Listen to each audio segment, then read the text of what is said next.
final leg of the trip took you into the region of Willowshire, which has the capital village of Willowshire in its centre, and that is your destination. And I mean, you can see obviously this is the region map, the map that the Steelhaven Adventurers Guild provided to help you make your way back. It's a relatively barren area, just the village itself being the main stay. And as you go down the paths, there's just dirt road and the occasional farm, and you can see the huge forest to the left of you. As you come up this road, past the inn, and straight up into the village. Now, if I drag.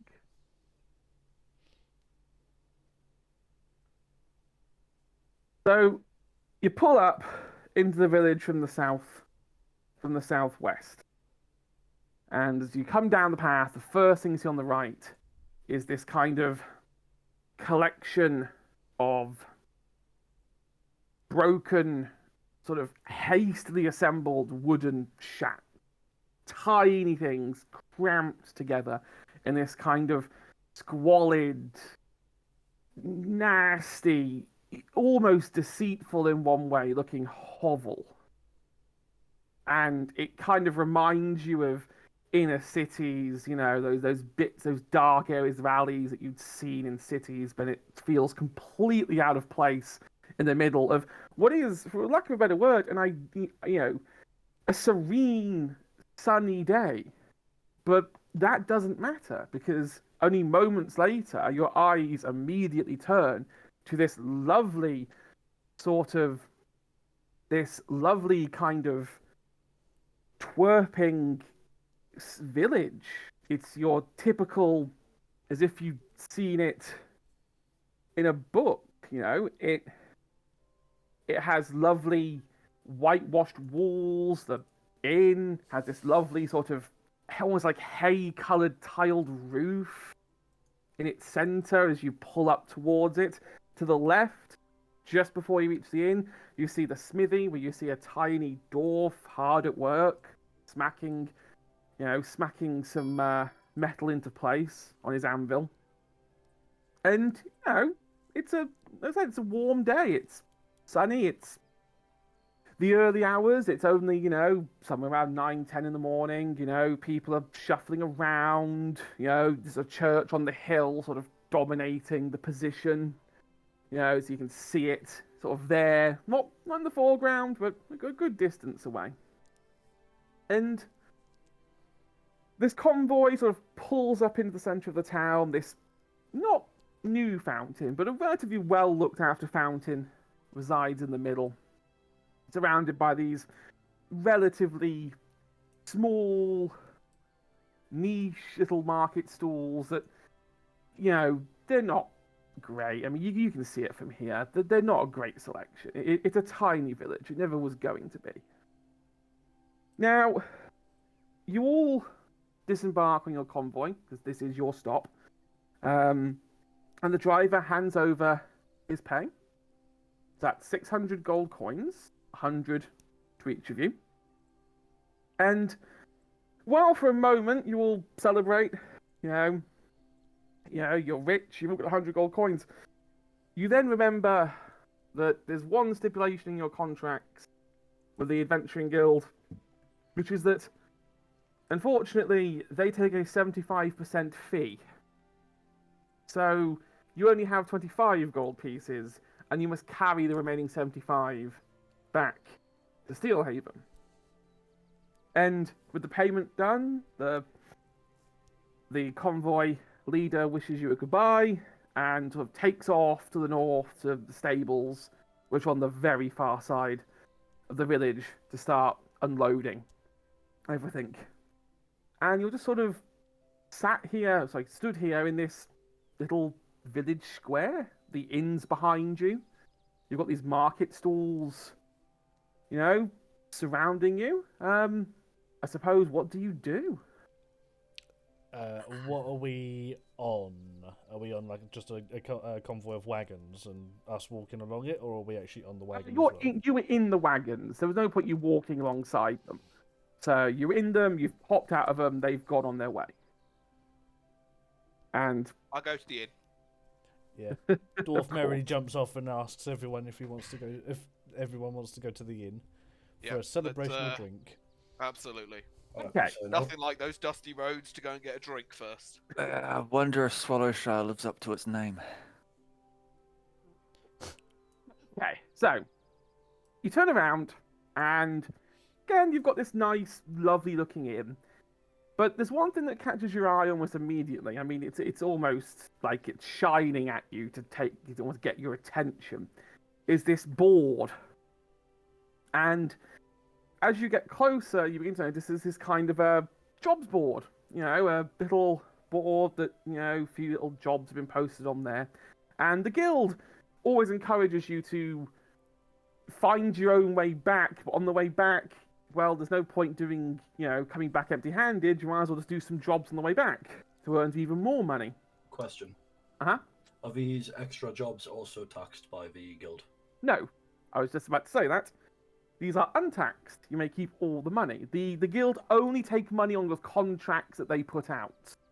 So you generally do a contract with them, and they will get you to your destination, but then you've got to make your own way back. And generally, that's where most adventurers make their money. Terra looks from his left to his right and goes, more? Let's have a look what they've got. So, I mean, there's only three bits of parchment nailed to the board. Two of them you just immediately discount. One of them is a woman called Mrs. May asking for help looking for her cat. It's only worth 50 silver pieces. It definitely is not worth your time. Poor woman. It always sucks when they lose their pussy. And Terra slaps him over the back of the head. thank you. But no, I mean, the second job again is not that much better. The farm to the south needs some help herding some rather, shall we say, aggressive cattle. It's worth 1 gold piece. It is worth more, but again, 6 of you trying to hurdle cattle, not really your kind of wheelhouse. However, the one in the middle immediately gets your attention. It's this big, almost A4 size piece of parchment with the words "wanted" in big, bold letters. Underneath, it says, "Seeking adventurers to deal with goblin presence nearby the village. Speak to the innkeeper for more details." And that's all it says. And then to the right of you, you see a nice wooden door leading inside. I mean, I'm already walking in the inn. Yeah, I was going to say, we're going for a drink anyway. What's the harm in asking? I'm going to pull the actual notice off of the board as I bring it in with me. Okay, so you rip it off, no problem, and you walk inside the inn. And it's, as I said, it's early morning, you know. A lot of people are at work. The inn is pretty much deserted. There's a couple of, old, gruff, 60-year-old human men sitting at a table in the deep corner. Flaggards, tankards, full, having a slow, quiet drink. The regs. It's beautiful in that kind of rustic feel. It's not refined. You wouldn't see this in a city. The furniture is in good condition, but it's just, it's that little bit rustic. There's natural light coming in from the many windows that you wouldn't really get in a city. That's a green man in. There's a sign above the door says "Yieldy Weatherspoons." So most people call this the Willowshire Inn because it's the only inn in Wiltshire, but its official name is called the Lucky Bard. Not that anyone actually calls it that.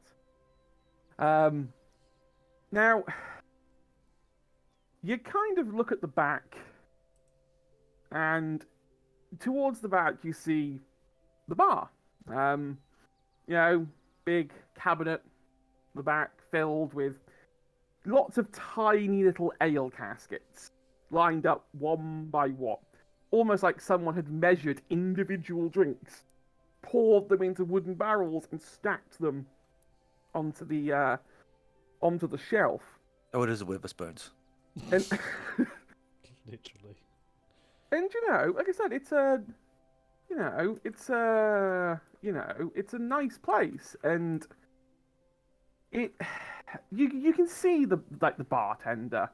You know, he's this 6 foot, 6'6" human male with really long brown hair and a fucking brown beard and mustache that goes almost all the way down to his chest.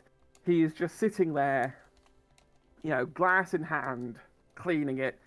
He notices you all enter, you know, sees you walk in, doesn't particularly acknowledge you. But you do stand out like a sore thumb.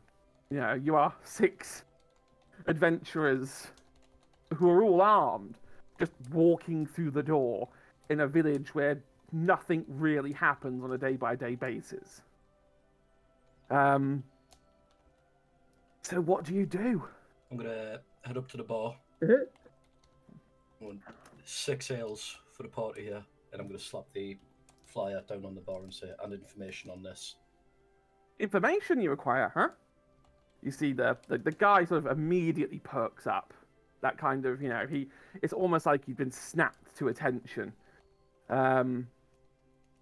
You know, and he looks for a moment, sort of eyes everyone, and goes, "All right, that's fine. I can get you some drinks. That'll be 12 copper pieces."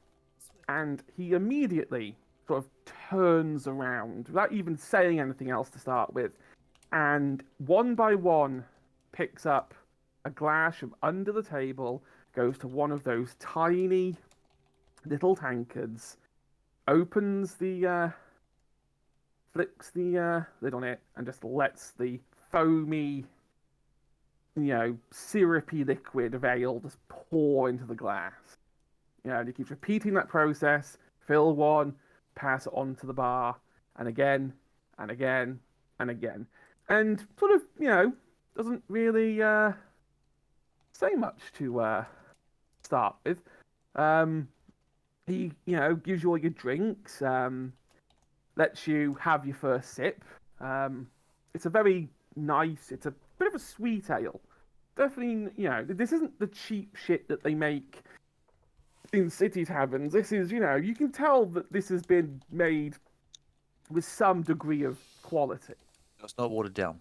No, it's not watered down. This isn't watered down in any way, shape, or form. This is legitimately good beer. This is the kind of drink that, you know, some people would be willing to really, you know, like travel for. Barkeep. Yes. Where do you get your ale from? Well, we make it here. There is a brewery in the basement. We get some of the hops from some of the local farms here, and we brew it for ourselves. The brewery's too small, like we can't make it for everyone, so we just use it to stock this in. We're not exactly rich enough to go build a brewery here and start exporting it to all ends of the world. And I, for one, don't have the inclination or the willpower to actually be able to do something like that. That's so good. The dwarf Yeah. slaps the bar table. So, How many dwarves have assessed this beer? I couldn't even begin to tell you. I don't exactly keep a ledger underneath my bar to tell me who's drunk what, but I can simply say that not many people come to the lovely little village of Willowshire, so I couldn't even begin to comment. Except for goblins, it would seem. That point to the Goblins? on the table. Sorry, I Yes. thought it would tell me about this. Oh, that's fine. While this conversation is ongoing, I'm just leant against the bar top, like with my back surveying the rest of the room. So he looks at the poster for a second and goes, "Oh, I actually didn't think anyone was going to actually respond to this. You know, we've had some groups come through and they sort of look at it and think it's not worth their time. I mean, Willowshire might look like an idyllic, you know, dream on the surface, but in reality, it has a few problems, and we're willing to pay to help some of those problems go away. one of them is our goblin problem. I'm not sure if you actually saw them. I mean, you guys must have come from the south. I mean, there's no way you'd come from the north. So you must have we? Did we Hmm? see anything like that on the road up? Yeah. Okay. So it's the. I think it's the. I just nudge you and say, I'm going to assume that's the shacks. Okay. So what I want anyone who wants to do it, make a flat wisdom roll. 2 seconds. So I'm on your thinking. character sheet, you just click the wisdom button. Just press wisdom, yeah. Just press wisdom. Why Yeah. is there beeping? What's That's The beeping's the noise on the talking channel. It's basically everyone's rolls in Roll20. Yeah. Oh, because I just keep hearing like. yeah, it's Yeah, people I doing get it. rolls. Yeah. So Gibbons six- the ours. 16. okay, what 6, 18, 9, 6. Okay, right. So you do remember passing a small. It wasn't a large forest, but it was a small forest to the south of the village. Nothing immediately like struck you ominous. You know, nothing was ominous about this place when you walked past, but you couldn't really see into it. It was very narrow, and the map. I mean, the map that you when you look at it, it shows that the forest is actually quite long. It's not particularly wide, so the angle that you guys were, coming up, you were coming up this road like that, you wouldn't really have seen that much. The only thing you did see on the way up was just after the Twin Chicken Inn, around here, there was a bit of an elevated hill with a bit of a cliff edge at the end of it. And there was what looked like wooden palisades. But there was no inclination that anyone was there. There was no inclination of, anyone using it recently. But it does stand out in your trip as, one of the things to remember. Well, if it was occupied, then there's no way they would have attacked a convoy like ours. So it must be the smaller caravans that were affected by this. And you kind of see that the innkeep kind of turns and goes, well, if I'm totally honest with you, the fact that you managed to come all the way on the southern highway and not get attacked by anything means that you clearly can scare the living shit out of anything on that path. And in my book, if you can scare it, then there is no reason why you can't kill it. I just Michaela and just like raise my eyebrows, like. So. Now that depends on the price. What's the bounty? The bounty for the goblins in the south is not particularly high. It's only 20 gold pieces. And I know for a group of your size, that is a little bit of a, not exactly a high payday. But there are other bigger problems that we need dealing with. If you can prove to us you can deal with this, maybe I can speak to the village owner, one Mr. Penfold, and maybe you can help him with a more, shall we put it, delicate matter. And How about this? Mhm. How about 20 gold pieces and you chuck in one of those barrels of ale? I like the side of that. one of these barrels of ale? Yeah. And do a persuasion easy check spell. for me. Alright. Just let me find my persuasion.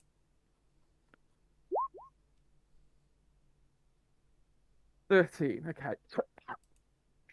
You see him look and go, I couldn't give you 20 gold pieces and the barrel, but I will give you 15 gold pieces in the barrel. I mean, this barrel's worth about 20 gold pieces on its own.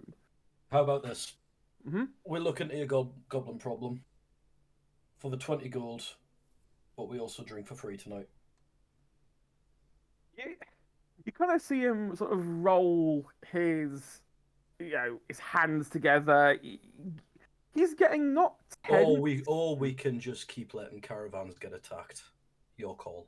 Make an intimidation check. You know who you're talking to, right? Yep, I know who I'm talking to. He's gonna fucking Oh, headbutt the fuck! table. Mikhail. I'm gonna turn around menacingly as well. Okay, so you can now make a intimidation check. Okay. There you go. Okay. You sort of see him go. I'll tell you what. If you deal with a goblin problem and you get back by tonight, I won't let you drink the entire night for free, but the first 4 rounds will be free. How does that sound? Slap my hand on the table and say, "Sold!" Hide my drink and walk out quietly. Archeo just shakes his head. Oh my god. So you kind of see he takes your map. You've got your map out to try and see where you were, and he marks kind of a location, sort of there on the map, and sort of goes, "That's where the last ranger saw them. We know there's a camp. We just don't know where it is.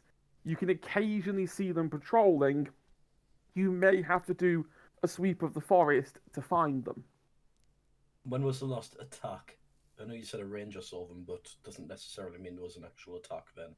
The last attack, and you kind of see that he looks for a minute and tries to remember.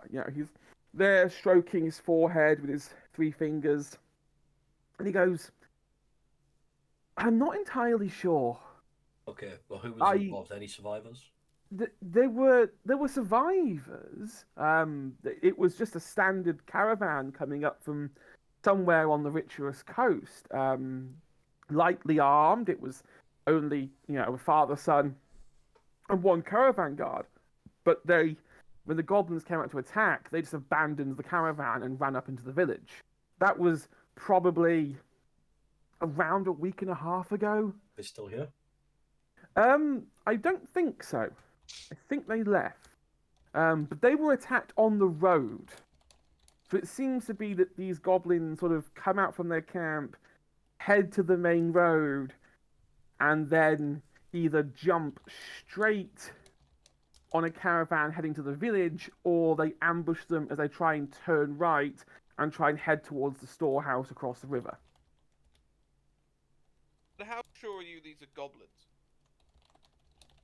Well, we've had visual confirmation, and the last person who saw them said, and I quote, "They're sneaky little green bastards." And last time I checked, I can't think of anyone else who matches the description of sneaky little green bastard. You've not I don't know. Malachi and that green suit of his. You said it was a ranger who last saw them. Do they live in the village? Are they local or? They don't live in the village. They live up at the Cervantes farm all the way to the north. They occasionally come down every fortnight or so, just to sell off any game that they've caught, and they sometimes help us out with the occasional roaming wolf who comes near the village. They're our go-to person for problems, but this is a problem that they won't touch. Just gonna look at the rest of the party. Well, if we're going to get any more information, we're going to have to go to the forest. The dwarf slaps the table. 4 rounds of ale for free? I'm in. Let's go. So you're going to leave the inn then, I'm guessing, at this point. I'm going to drain my drink. I'm ready to go. Mm-hmm. Alright. So you all leave. I mean, is there anything you want to do in the village? Want to go visit a couple of them? If I just, I re-pull the Yeah, just put them map back up. I should have everything I need on me if it's just goblins. Yeah, let me see. Yeah, I should be alright for a while. I'm going to head to the smithy. Okay, so my axe is sharpened. okay, so you arrive at the smithy, and there is this again, not gruff. I mean, this guy's quite this dwarf, this dwarf huddling over an anvil at the moment. Very. When you think of dwarfs, you think of them as these kind of gruff, beefy, kind of aggressive little bastards, basically. Malachi point in question. Yeah. But this guy looks very refined, very. The strikes of his hammer are very finessed. This is a guy who definitely is more dexterous than he is strong. You can sort of see as his as his hammer hits the metal, his fingers are almost expertly sliding up and down the shaft of the hammer to kind of accommodate for the force and the recoil of the hit. This is some real precision level smithing work here. Something, again, you wouldn't normally expect to see in a smithy in the middle of the sticks of nowhere. He immediately notices you, but doesn't take his eyes off his work. He's too busy, and he sort of just goes, "Name's Jasper. How can I help?" Just a sharpening if you've got time. I've got a couple of axes that I've blunted on the road. And you see he stops for a second and looks at the metal he was shaping, and a slight sigh escaped his lips. He picks up the metal and simply throws it straight into the forge again. Straight up for the heat and goes, "Nope, it's fine. That metal work I was working on was a piece of shit. Could do far better than that."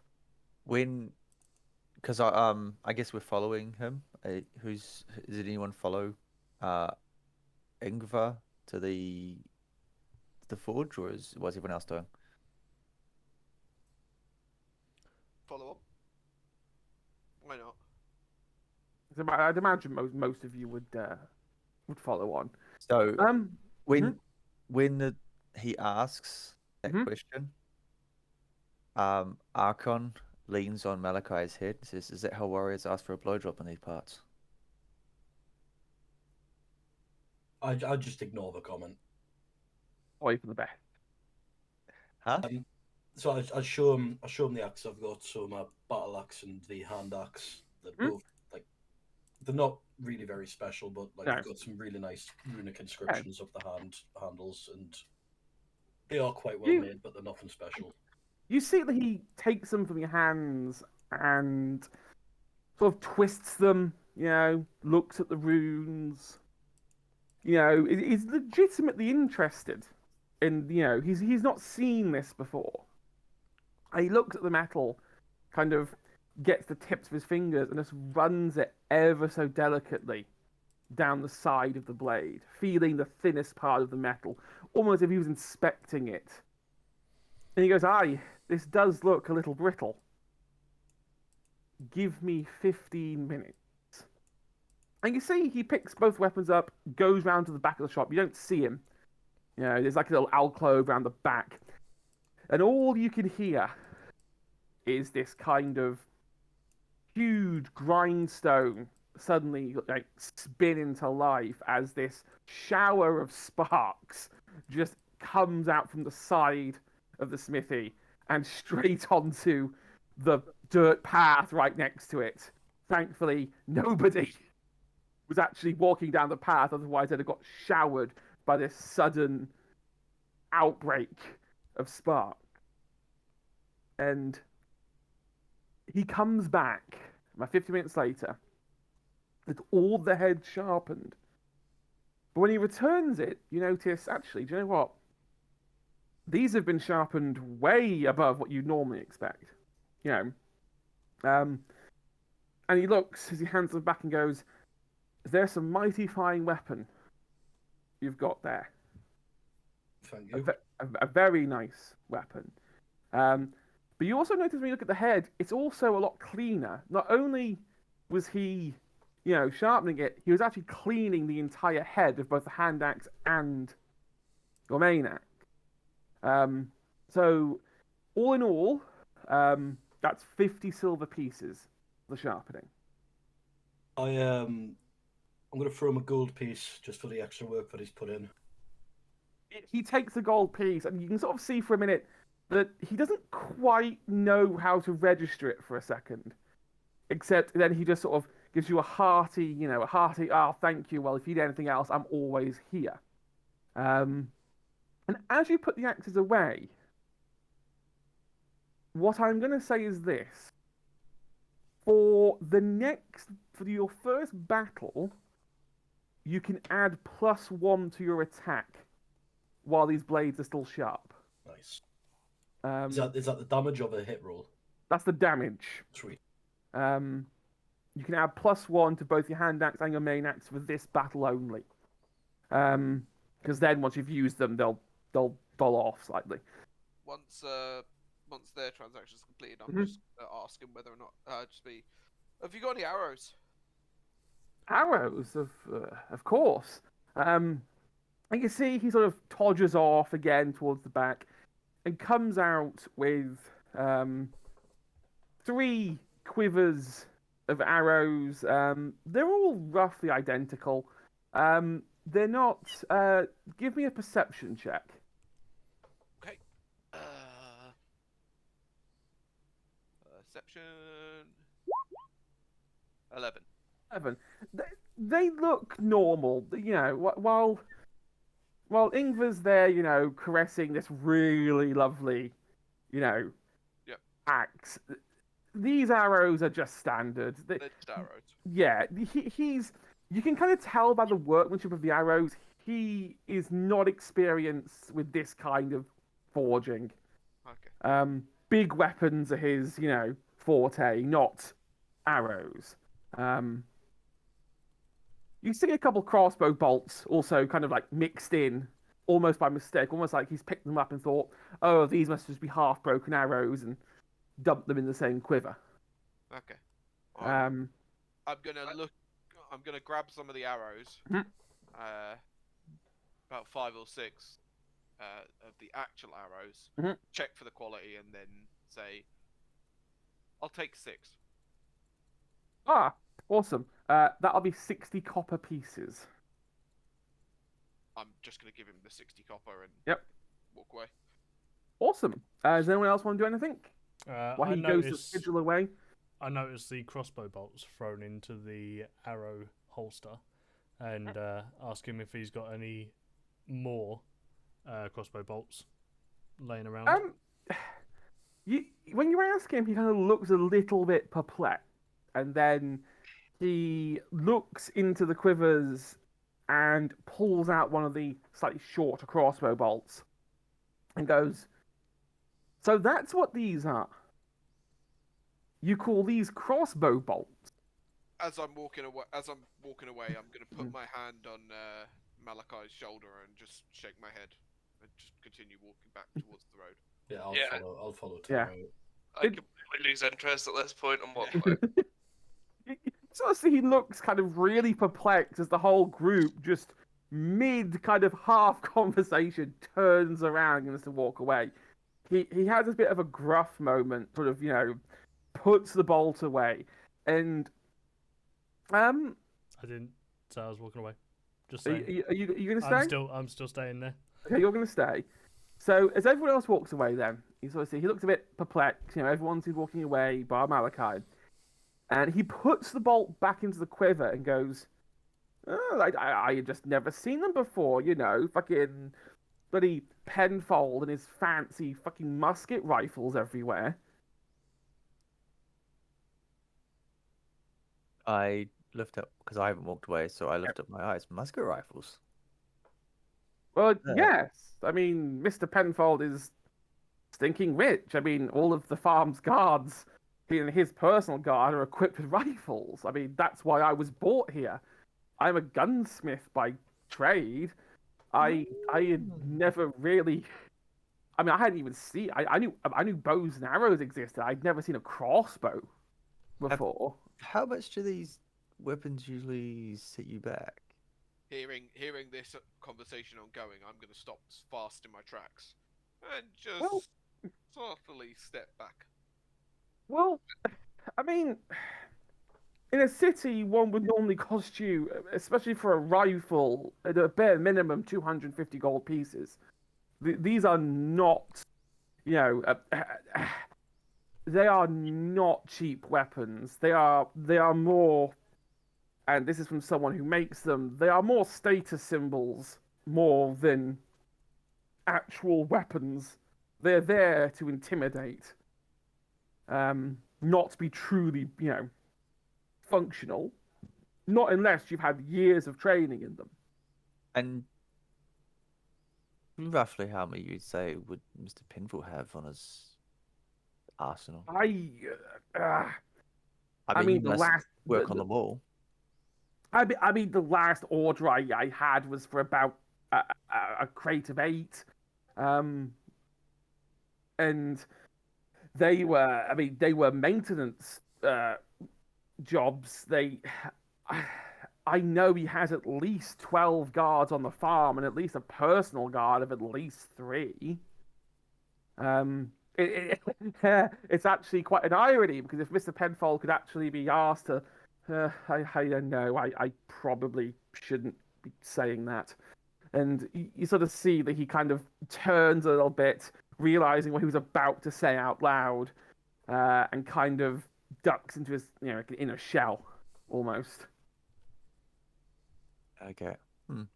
Oh, thank you. I'm just a bit interested about firearms myself, so thanks for the information. Many people are. They are still relatively intimidating to those who don't know how they work. They are very, very effective at scaring the peasantry because they think they're fueled by magic, which is why I think Mr. Penfold employs them. What better way to keep an entire village under control than through scary weapons that they don't understand? Whatever way we aren't going to be able to afford that on guild pay. Yeah. Yes. Have a good day, my dear dwarf friend, and I walk away. All right. Is anyone else gonna stay and say anything, or is everyone else now gonna sort of like sweep off? Now I'm gonna continue on my steps. Moment Okay. you said 250 gold pieces, I walk away.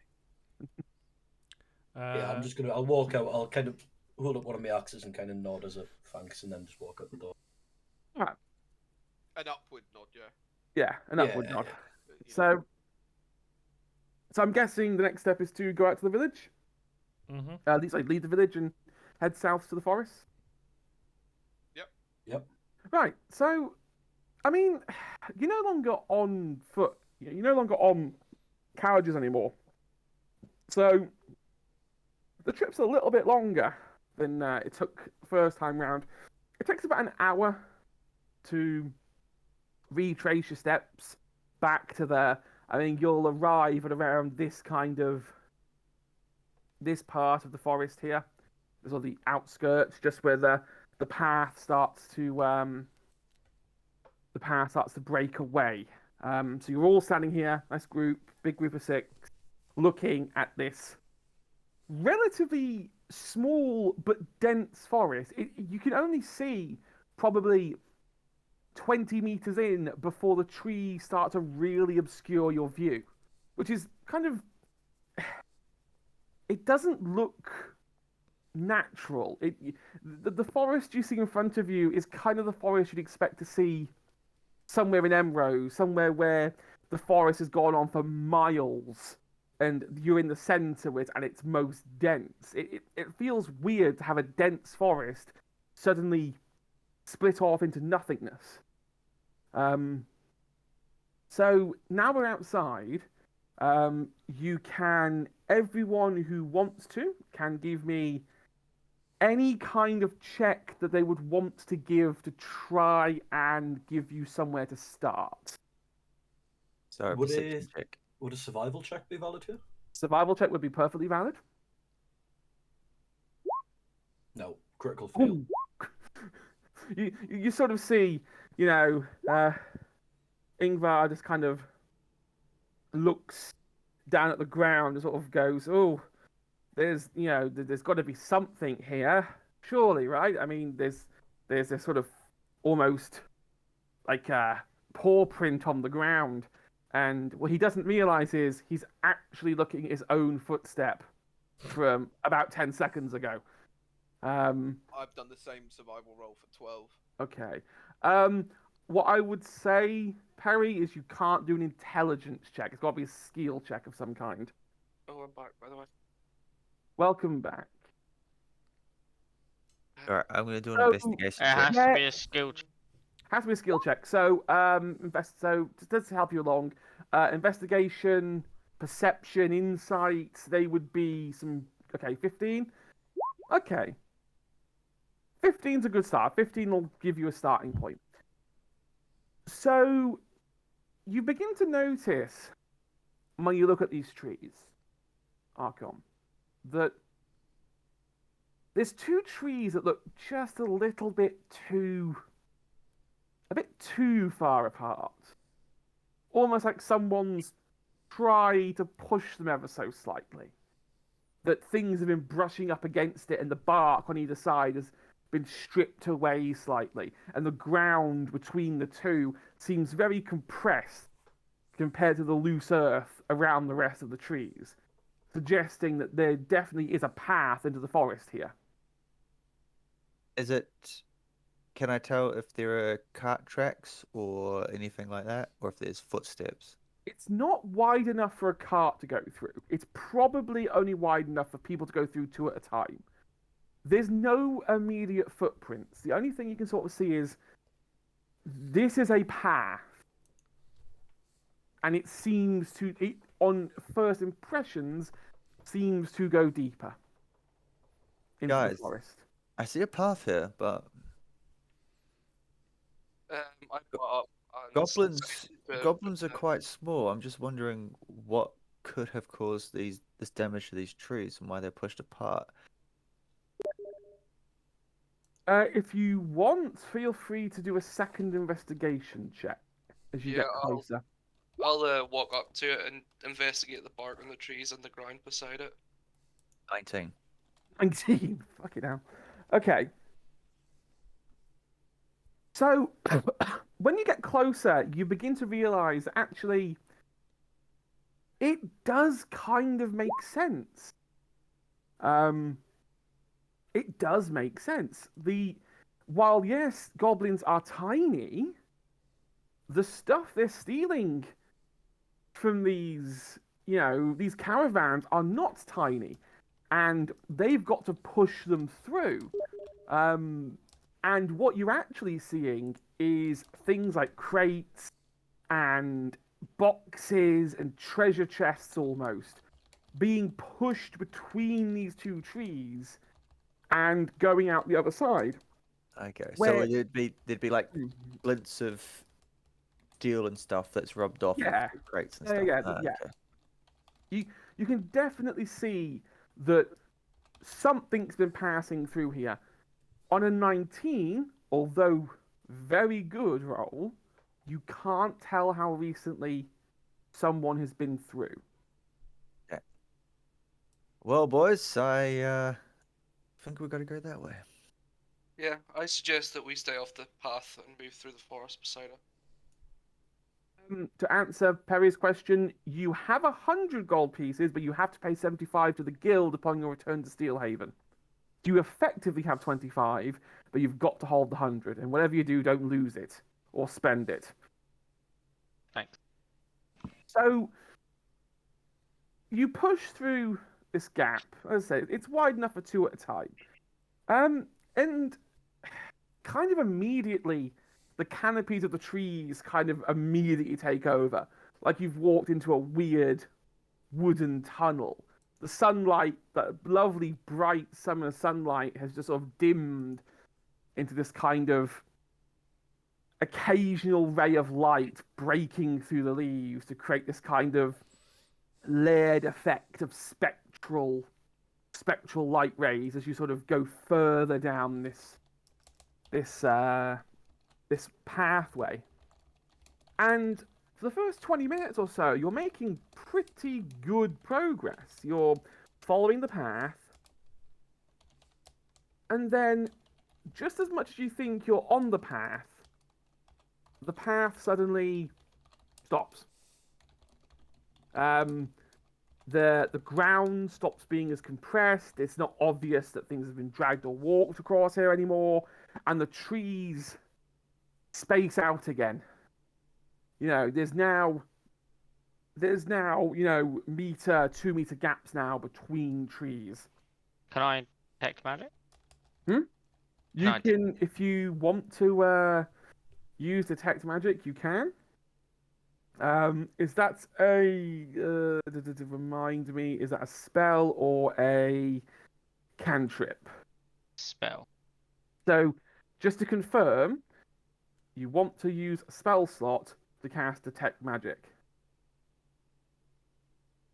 What's the difference? You have a Cantrip limited amount spell. of spell slots. Well, How I many? think actually you have 2. Now, actually, to be fair, you can. It is a ritual. So if the group are willing to wait 10 minutes, you can prepare the ritual and cast it without using a spell slot. If the group is willing to wait for those 10 minutes. While they're waiting, Mhm. could I cast a survival check to see if I can detect if anybody's kind of been living in the area recently? By all means, if you want to do a survival check, go ahead. So you're definitely going to prepare that detect magic spell then, Angelina. Yeah, how do I use it? Are we going to wait for him or as a I was group? going to say, as a group, Yeah. what do you feel? Do you feel it's okay waiting behind? Yeah, and I will. I'm also going to do a survival check. Okay, I turn to Malachi and say, Malachi, mate, they're goblins. You should be able to smell them out.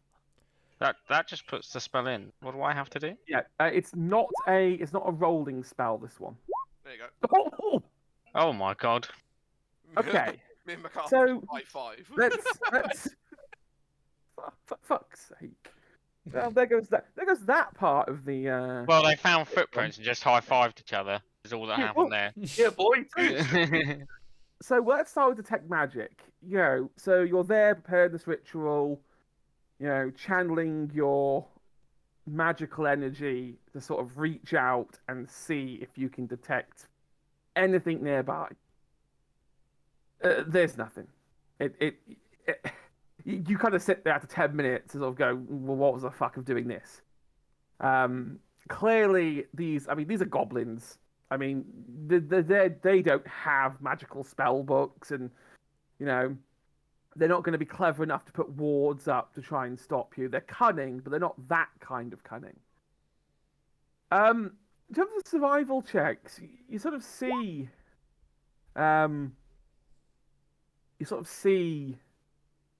Thorburn and Terra kind of split off from one another and start looking at the ground, bending down, shuffling their hands through some of the leaves. And individually, you couldn't have done it. Individually, you never would have figured out where they went. However, when you meet in the middle, you begin to realize that while the goblins are not clever in terms of fancy-pantsy magic, they are very much clever in how they try to throw you off the scent. Because as you look at the ground, you see 4 kind of, not distinct, but 4 very regular patterns of footprints and trails heading in 4 completely different directions. Almost as if they were laid there to kind of throw off anyone who tried to follow their trail. But you notice that the path to the left is slightly more trodden on. The footprints are slightly deeper, almost suggesting that multiple people have stood in the same space as they all kind of move in formation to try and make it look like it's only one goblin instead of a horde of goblins or a group of goblins moving. After a little bit of dual deduction, you are, without a shadow of a doubt, 100% confident they have gone to the left. And it's the left path you should follow.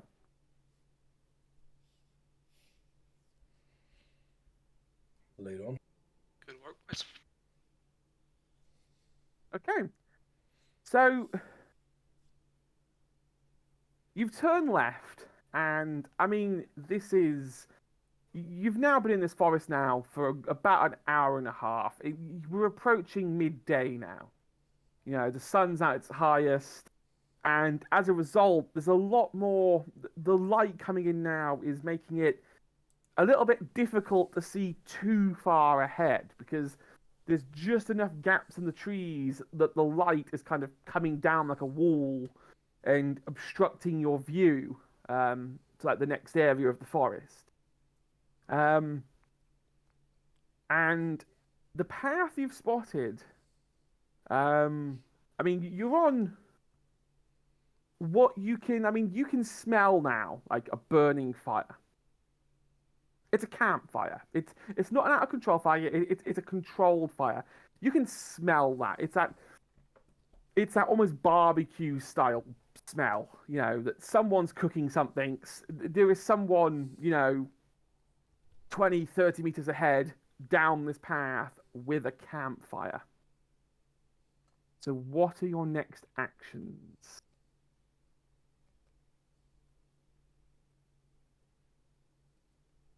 And I would have a think.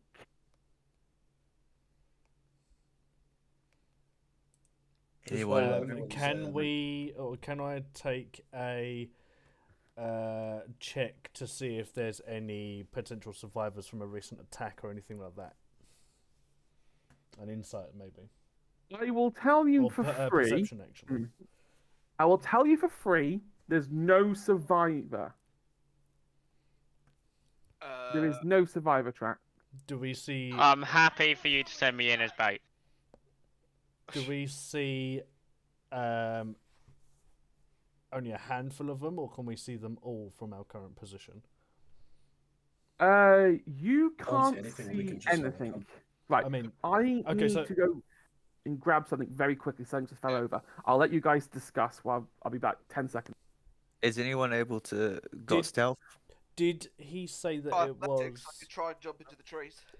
No, he said that we could just smell like a campfire. We haven't actually seen anything yet. Yeah, that's why I thought getting height would be worthwhile. Well, See if we can get some eyes on the camp. And... The other thing that we could do is, depending on what's actually blocking the visual representation of them. So if it's like trees and bushes, then yeah, fair enough. But if it's darkness, I mean, dwarf has dark sight. Yeah, and I have dark vision. Dark vision. Yeah, should I say? So did he say it was dark, or did he say it was just? That's what it's covered. It's covered by the trees. I mean, I guess dark vision would work, but it's a thick fucking forest, so there's going to be like actual trees in the way as well. That'll block it. Getting some height on, like how many we're dealing with, etc., might be more useful than anything. Height might work. Sneaking close by. Yeah, like I said, I'm happy to try and climb a tree nearby. I can maybe kind of sneak up a little bit closer, get eyes on. I should let you all know that I have 8 dexterity -1. Any sneak attempt involving me is going to go very bad. My dex isn't great, but my athletics is good, and that revolves around strength. Where's athletic? It's a skills check. Mine's 0. Yeah, you know, actually, fair enough. Yeah, get my try and climb a tree. Oh! Oh! Failure! Oh, we're gonna have to wait. We're gonna have to wait for. Is that a what? Wait, is that a 1? That is a 1. I rolled a 1. Oh. Yes, you rolled a 1. Oh. So I come back to So you're trying to climb a tree. I attempted to, yes. Okay. I mean, tree. You do. The first step I take snaps and I fall over. You start to climb this tree. You get to 10 feet, 15 feet, and then all of a sudden, your body just sort of gives, and you sort of fall backwards and go back first into the ground. Make a Constitution saving throw for me. Goodbye, Nick. Yeah. It was nice playing so, with okay. So it's just there you go. Let's have a look. Oh! That's gonna be some damage. Oh, okay. Ouchies. Give me a second. You take 2 hit points of damage from hitting the ground. Where do I see that? So to update your HP, what you do in your character sheet. Yeah. Current hit So it points. says current hit points, change that to 10. I'm down to 10. Yeah. Talk about falling out the ugly tree. Wait, you guys have 10 to start with. Huh? It depends on your.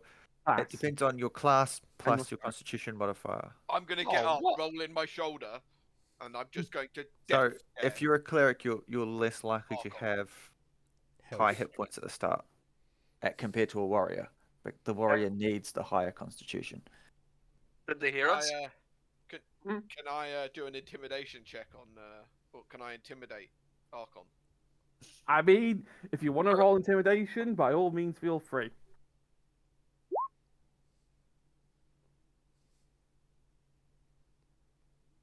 Does he need to do a saving throw? So I will say at this point, give me a Wisdom saving throw, Archon. And we'll see which is higher. Yeah, Wisdom. Doof. Yeah, I would say, Archon, you're pretty intimidated right now. Are you? The thing is, I have high charisma, so You have high charisma. I have everything as in a jest, and people should know me now that I jest. Doesn't matter. Having fallen out of the tree, I was in pain.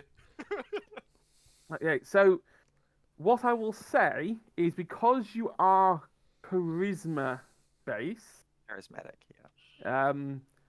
I will let you do I will let you try and get out of this on a charisma saving throw. Okay, I'll give you this way. You can just take being feared now, like, being intimidated now, and, there's not much consequence to it.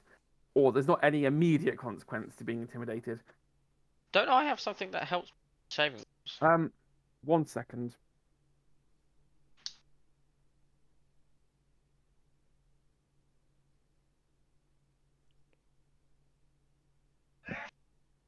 By the way, Blake, while this is all going on, I just decided to leave them and go sneak up on the camp. I'm also gonna try a perception check just to see if all the fucking noise that's been caused by that's alerted anything. Don't think he's there, but yes to both. Roll your dice. Fucking natural one. This fucking game so far. Basically, Mikhail's staring at a tree going, I don't think they own it. They don't know we're here, guys. Fuck, that ale was strong. I don't see anything. Trees are speaking goblin. Damn, this forest is so thick. Just literally with his nose against it. It's a forest of fucking pillows. What's going on? These fucking that one rolls are mad, mate. Get them out of the way now, so we Fucking don't die later. worst thing is I've got the fucking the +4 on perception as well. Well, that's like my fucking athletics. So I rolled that, and I got what? 7? What was it? 5? I can't wait until we get into combat and have to do all. When we have to do all the fucking rolling in combat. I'm also gonna go for piss. Well, like, where's AFK?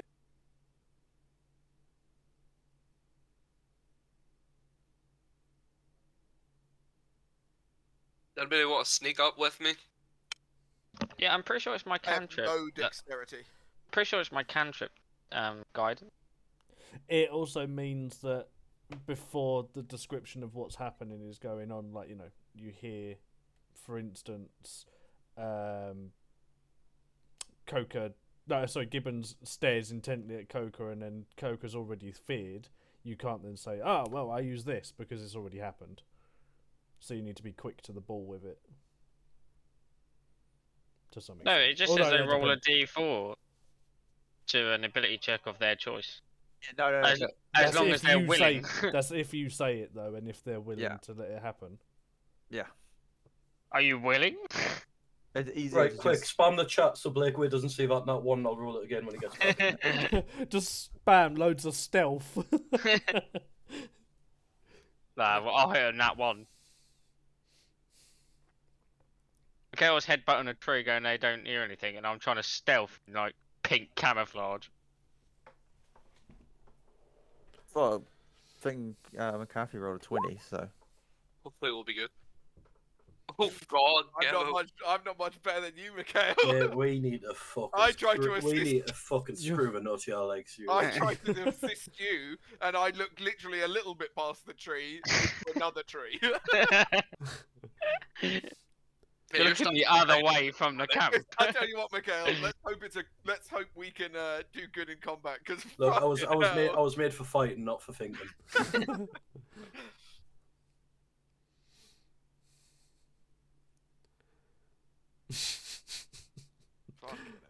This campaign is going to be a survival's really high, short-lived by the way. one. Who's? Yours?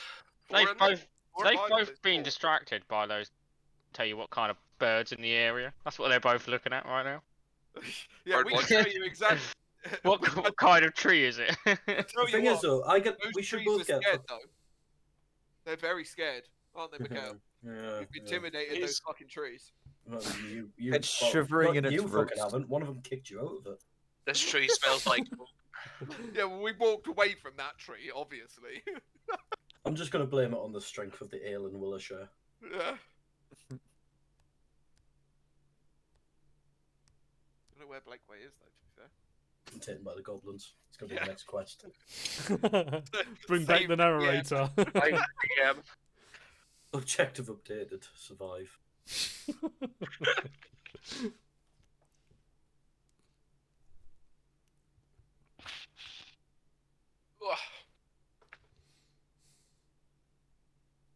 That gave me a chance to eat my dinner. That worked out pretty well. I should want more beer. I bought cider today. Got a fucking flu. I can't drink.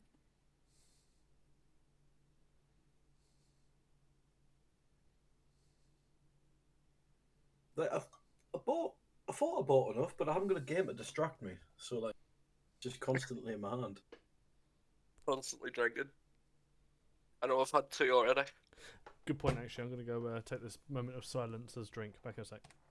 So yeah, it makes sense that me and your characters are both like enamored by ale, isn't it? It should be mead for me. Yeah, guys, But like a dangerous roller thing, but you have to. Can't just. Don't know what you're trying to say, but I didn't hear it. Yeah, they're not. That the spell I've got. Before you do your ability, I could put a D4 roll on top of your ability. So like your perception, I could have put a D4 on top of it. Save it for battle. Yeah. It's a cantrip. That means I can just use it, right? Yeah, but over small things like intimidation checks amongst us, yeah, it's not really worth it. No. Also, my intimidation was only meant to be like. It's not meant to like be horrible to you, if that makes sense. It was more of a shut the fuck up kind of a look, but yeah. Also, What I was gonna say with Blake when he gets back is that I will be intimidated, but with my high charisma, I will sort of not show it, and I was gonna say, fucking no sell them. that's all right. You know, something has to bring you down from a 10, my warrior friend. After we complete this quest, you are definitely gonna fight in the fucking tavern afterwards. Confirmed. I mean, I'm gonna be, if it's anything to go by so far, I'm gonna roll a dice and be like, "You want to fucking go?" as I'm talking to the door. Punch yourself in the face. Coca's just stood over there staring at me, and I'm fucking just screaming at a pillar. You think you're so good? It's gonna be quite funny. I'm gonna be sneaking around in the bushes, being all like fucking 007. You two are just gonna be staring into a fucking tree. You're gonna be sneaking in the bushes like you're fucking like, IRA. I fucking pipe bomb those fucking goblins. Just hear fucking going home British soldiers playing soft. Just fucking march into the goblin town screaming, fucking come out, you black and tans, come out and fight me like a man. What if that worked? I know goblinish as well, or whatever the fuck you call that language. Goblin? No, I don't. Yeah, I do. So I can just do it in their language. They'll be real scared then. I'm back.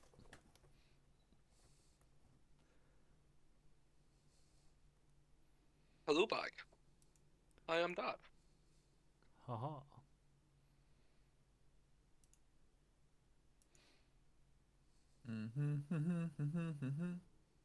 Yes, go down earlier, by the way.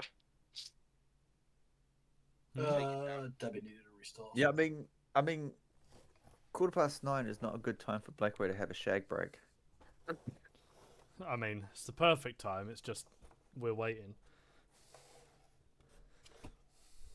Well, He's it certainly really doesn't not last wild. long. I ate too much. It's alright, I got pizza. Have any of you played the Outer Wilds, by the way? No. No. Apparently it's really good, but I've never played it before. Connolly was talking about it. Apparently the DLC just came out. Archaeologist edition or something. Oh shit! Actually, Gibber, that's the thing. I was looking on the Foxhole subreddit today when I was at work. Yeah. A lot of people talking about Ashtown. Oh, really? Mm-hmm.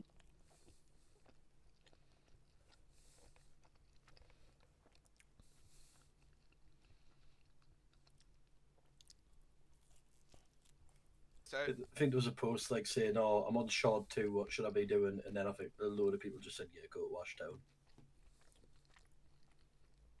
Is this for New World? No, this is Fox. Oh, right. Apologies, I. Bit of Everyone a shag. Yeah, we shot. yeah, just Well, the- anyway, Blackway, phone we've sorted problems. out the intimidation thing. Okay. So Have you- basically, Ignore all of the rules that went on while you were away. Yeah. Nothing happened there. so basically, what happens is that he does that. I get intimidated, but I don't show it because of my high charisma, and I just sort of do like a sort of calm apology, but in a way that doesn't feel like I'm actually apologizing, more like a compliment. So, if we've let me clear that. Whew, okay, right. If we've resolved that then, and Gibbons has, back planted the ground, how are we going to approach MacArthur's this sneaking in the camp? bushes. He's sneaking in the bushes. Look Yeah. at his, Yeah. So I'm gonna sneak up a bit closer until I'm within hearing distance of them speaking, and then listening to the conversation. Okay, are you going to sneak along the path and then into the bushes, or try and go around the trees and into the bushes that way?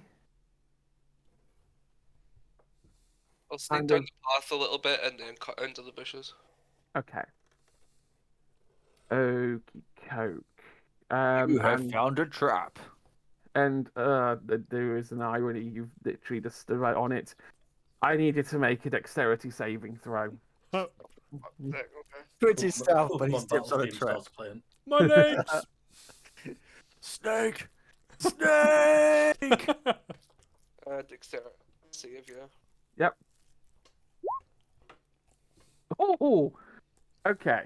So you're sneaking down this path, trying extra hard to be quiet and not be spotted.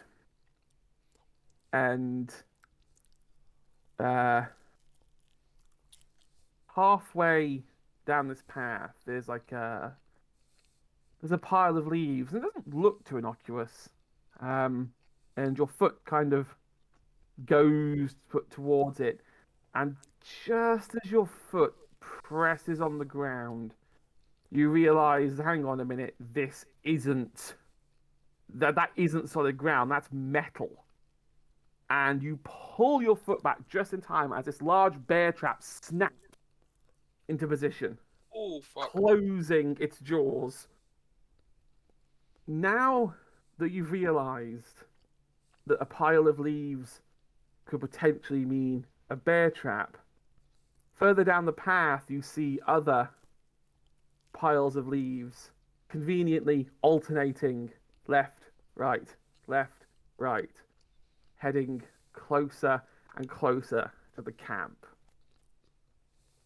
On a 21 deck save, it does not look like you've alerted anyone. Yeah. That bear trap is too far away to alert anyone. Nothing seems to have changed. I'll fall Well, back to the group, inform them of okay. what happened, and then I will What? head past the trees the other way around. How far Okay. away are they? They're about 30 to 40 meters away. To 30 feet. Yeah, about 30 to 40 meters away.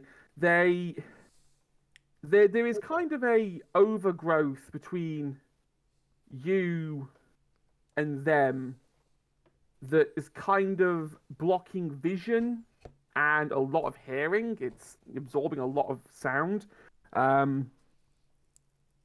And the path really is the only way to get into this kind of clearing that this smoke's coming from. I'm wondering if I can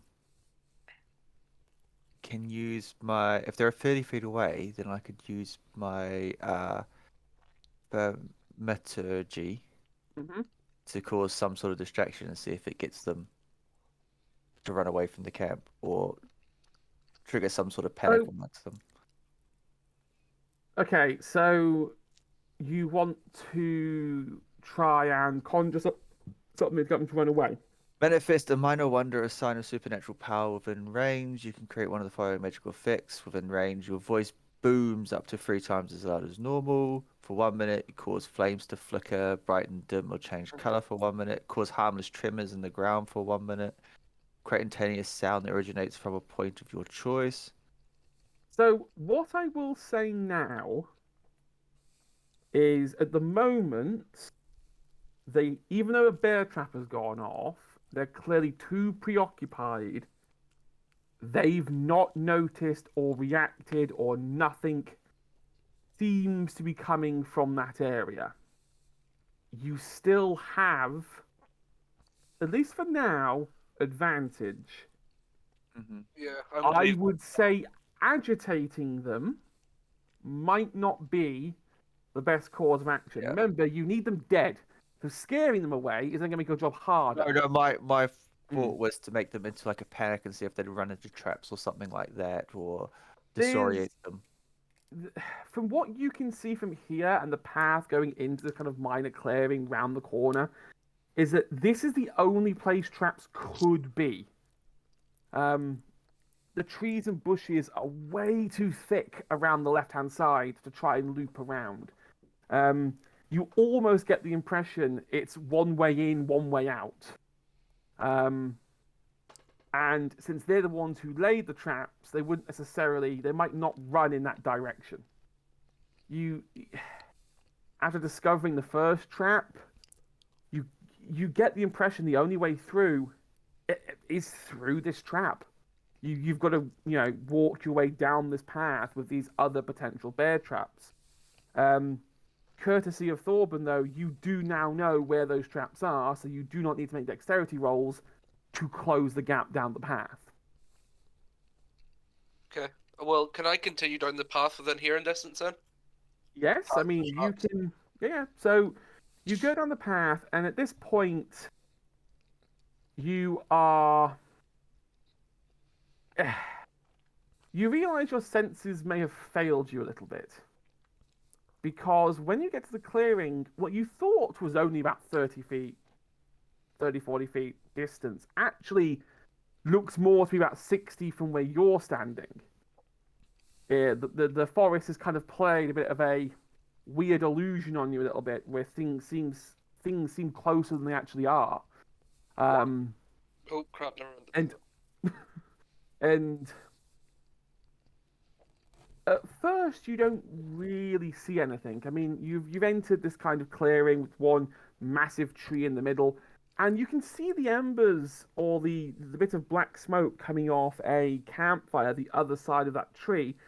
You can't see the fire, and the tree is blocking a good chunk of the view. You can hear the skittering of goblins. You can't actively see one yet, though.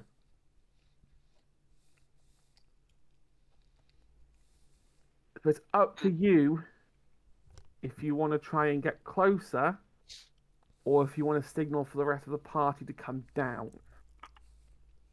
Yeah, at this point I'll signal for the rest of the party to come through, just in case, like, I set them off and there's a load of them. Okay, so at this point, you've all reached the very edge of this clearing. You've not hit any more bear traps. You've done quite a good job of avoiding those. And you're now in this clearing, and it's kind of ironic, actually. Give me a second. I am just going to make a roll myself.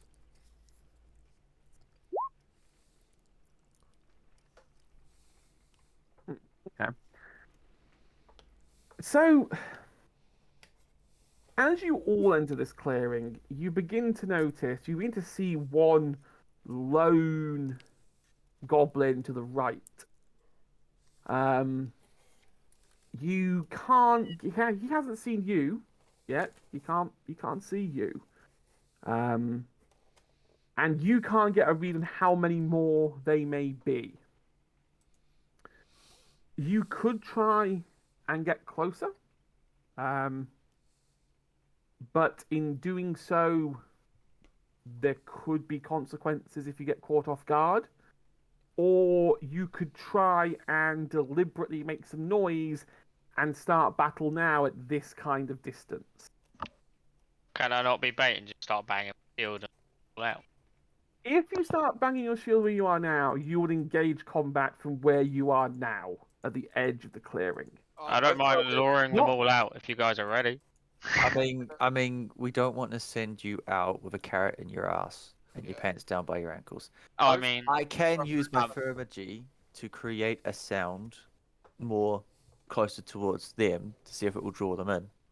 Well, I could say something in Goblin to try and drag the lone one towards us to find out more information if we can try and capture him.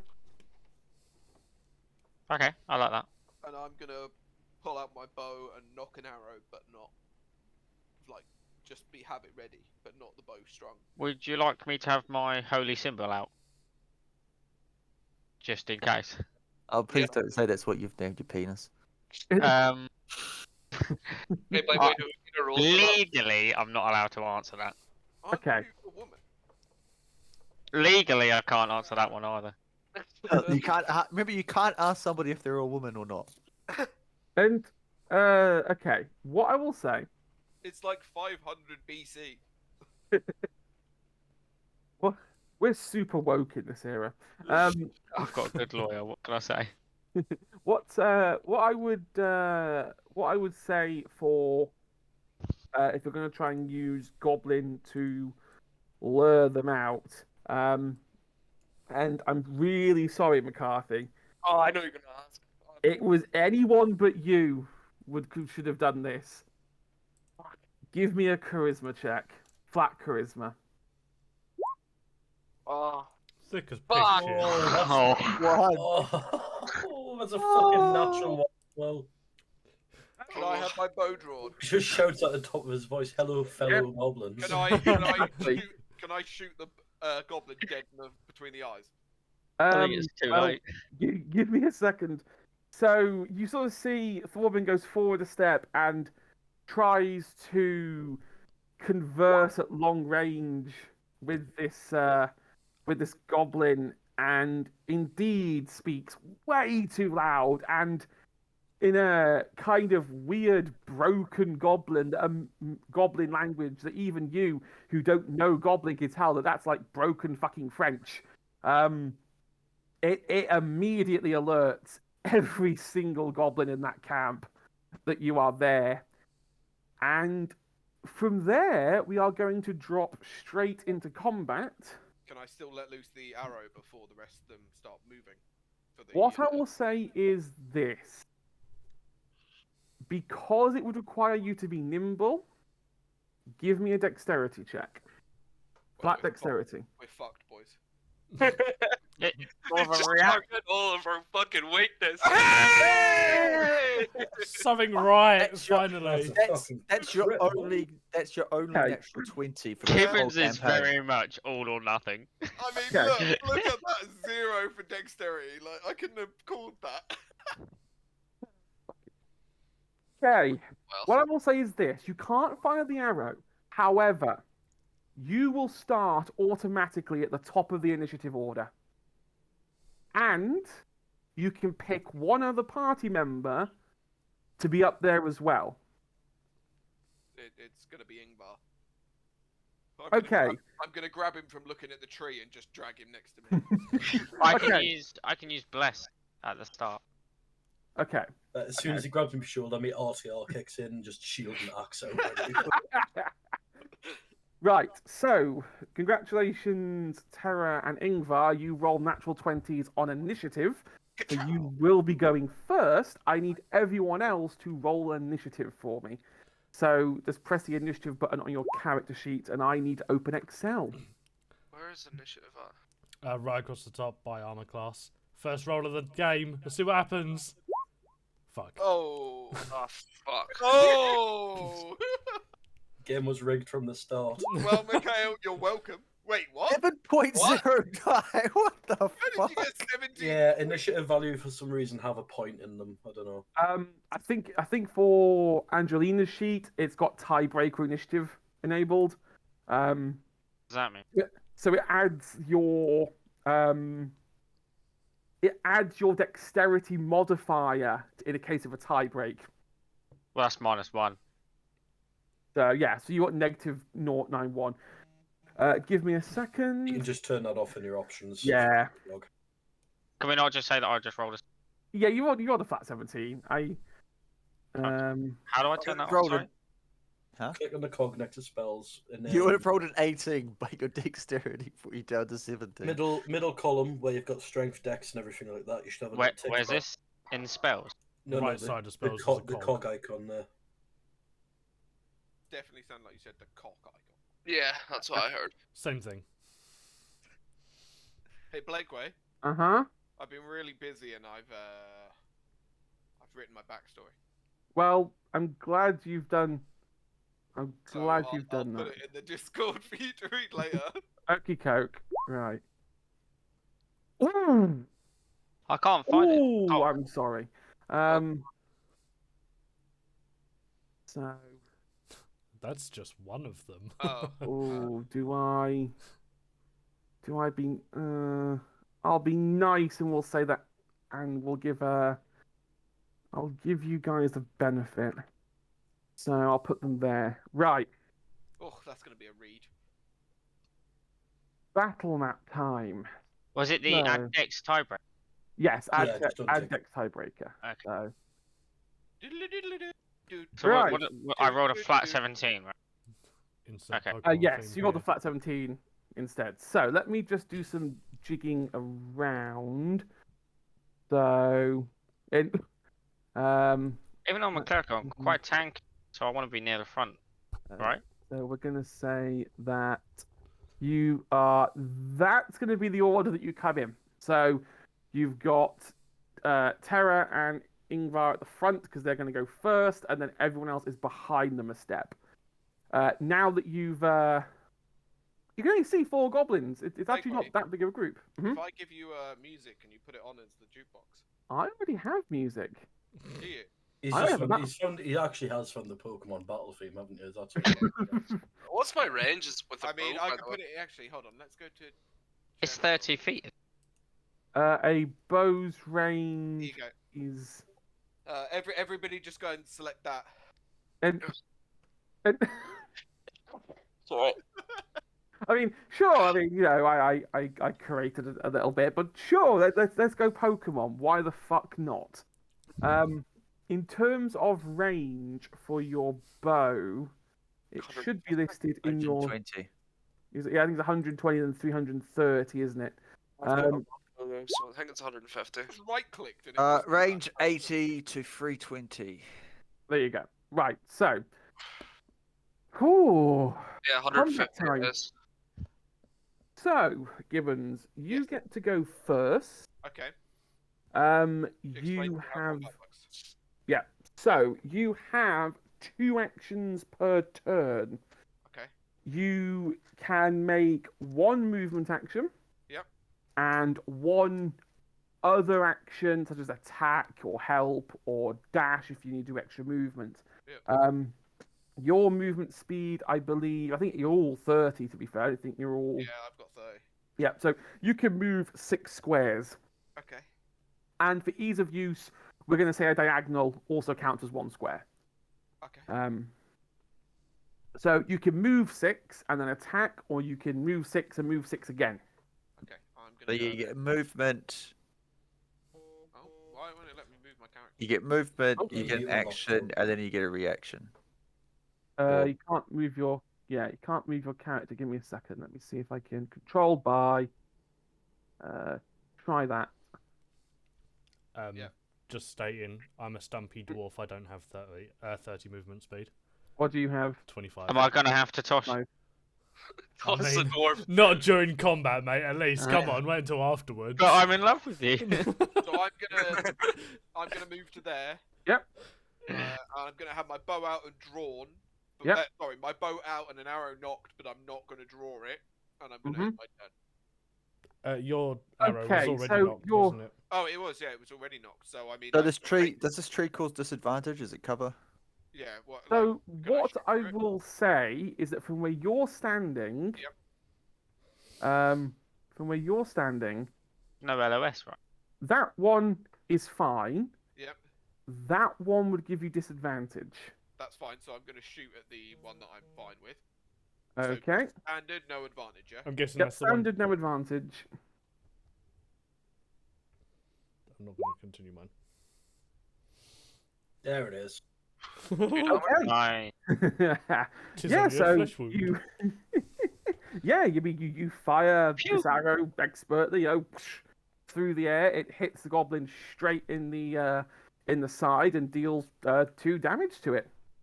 And that is your turn, Gibbons. So now it is time. wait, is that it? Is that That piercing? is it? 2 damage. Yeah. I two thought piercing if you rolled a 20, it crit them. No, It's not a No, it natural has to be 20. a natural. Oh, okay. It's not a natural 20. It's a This modified 20. So rolled it's at now 18 plus 2. Oh, it's now Ingvar's turn. Yeah, okay, sorry. Yep. So I mean, I cannot really do much. No. Actually, how much more distance do I get on dashing? Is it You movement get a speed or- double. Yeah, you get 2 dashes, 2 sets of 30. So it's 30 to move and 30 to dash. Sweet. Well, I'm just gonna fucking Leroy it then. So Give 12 me a sec, spaces you I'll can figure move one them, out. basically.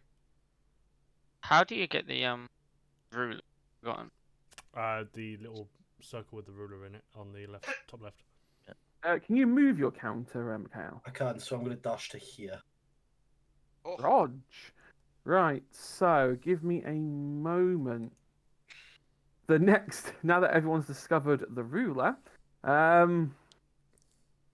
next is Angelina. Okay, can I just go as close as I can? Yeah, you can take if you can do 12 squares if you take a double dash. So move and dash. So that would give you 60 feet. But I can't use an action. You wouldn't be able to use an action. You can move 30 and use an action, or move 60 and use an action. Move 60 or move 30 and do an action. Okay, I'll just. forget there is the other side of the tree. I want to use bless on you, Mikhail, and whoever else is in combat, and you Oh. get +4 on your damage rolls. Everyone. You forget I only have a crossbow, or I can buff everyone else. Bliss also depends on the range as well.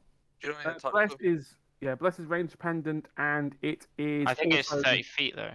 It's 30 feet. It's also whether you can see them. Also, it's not a +4. It's a +1d4. So they would have to roll for their bless when they use it. It's not a guaranteed +4. Yeah. But yeah, I'll do That's that come in handy. here. I don't know. All right. Is Bliss in action or Do I- a... Do I do that? Is that Yep. it? So you do that. And let's have a quick look. Ignore me. Wrong button. So bless is a concentration spell. Yeah, it's an action. Yeah. So you have to wait for your next turn to use bless. Yeah. All right. So it is now the goblin's turn. The gobs. I need to open up their. Wait, does this mean if something attacks me, I can't do anything about it? You won't necessarily be able to. No. He doesn't get an opportunity either because he hasn't got a melee weapon out. Yeah, I do. I have my mason shield. Okay. never Yeah, mind. you have to draw them.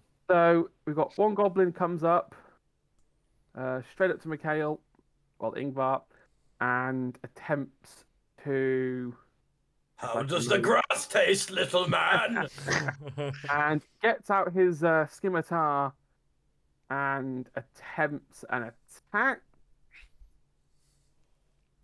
What is your AC's way higher than 13? 18, bud.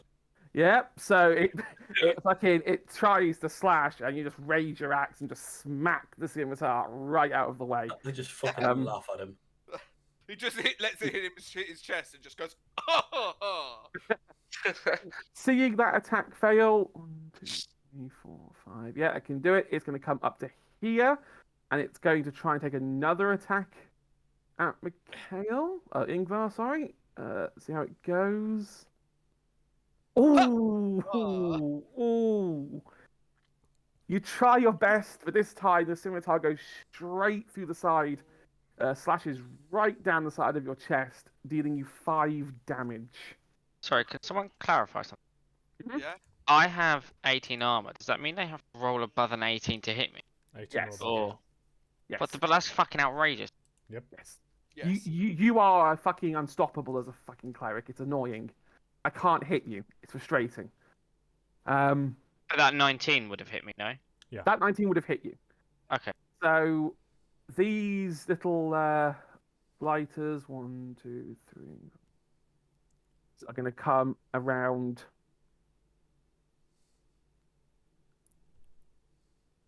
And try and cut you off. So it is now Archon's turn. All right, I am going So- to stay where I am, Mm-hmm. and I am going to cast Eldritch Blast as a cantrip at this little bastard. Okay. Are you a warlock? What is the save on that?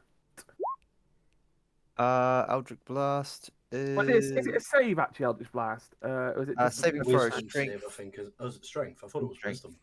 Strength. Okay. I think you I killed know. him.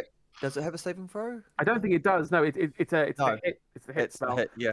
19 hits. You hit this goblin with the Eldritch Blast straight in the chest, and it just fucking disintegrates into nothingness. Bitch. You've got a move action. You could move if you want. I'll move forward. You can move if you want to. You can leave your friends behind. Okay, I'll move in the other direction. Because your friends don't move, and if they don't move, then they ain't no friends of mine. Exactly. Safety dance.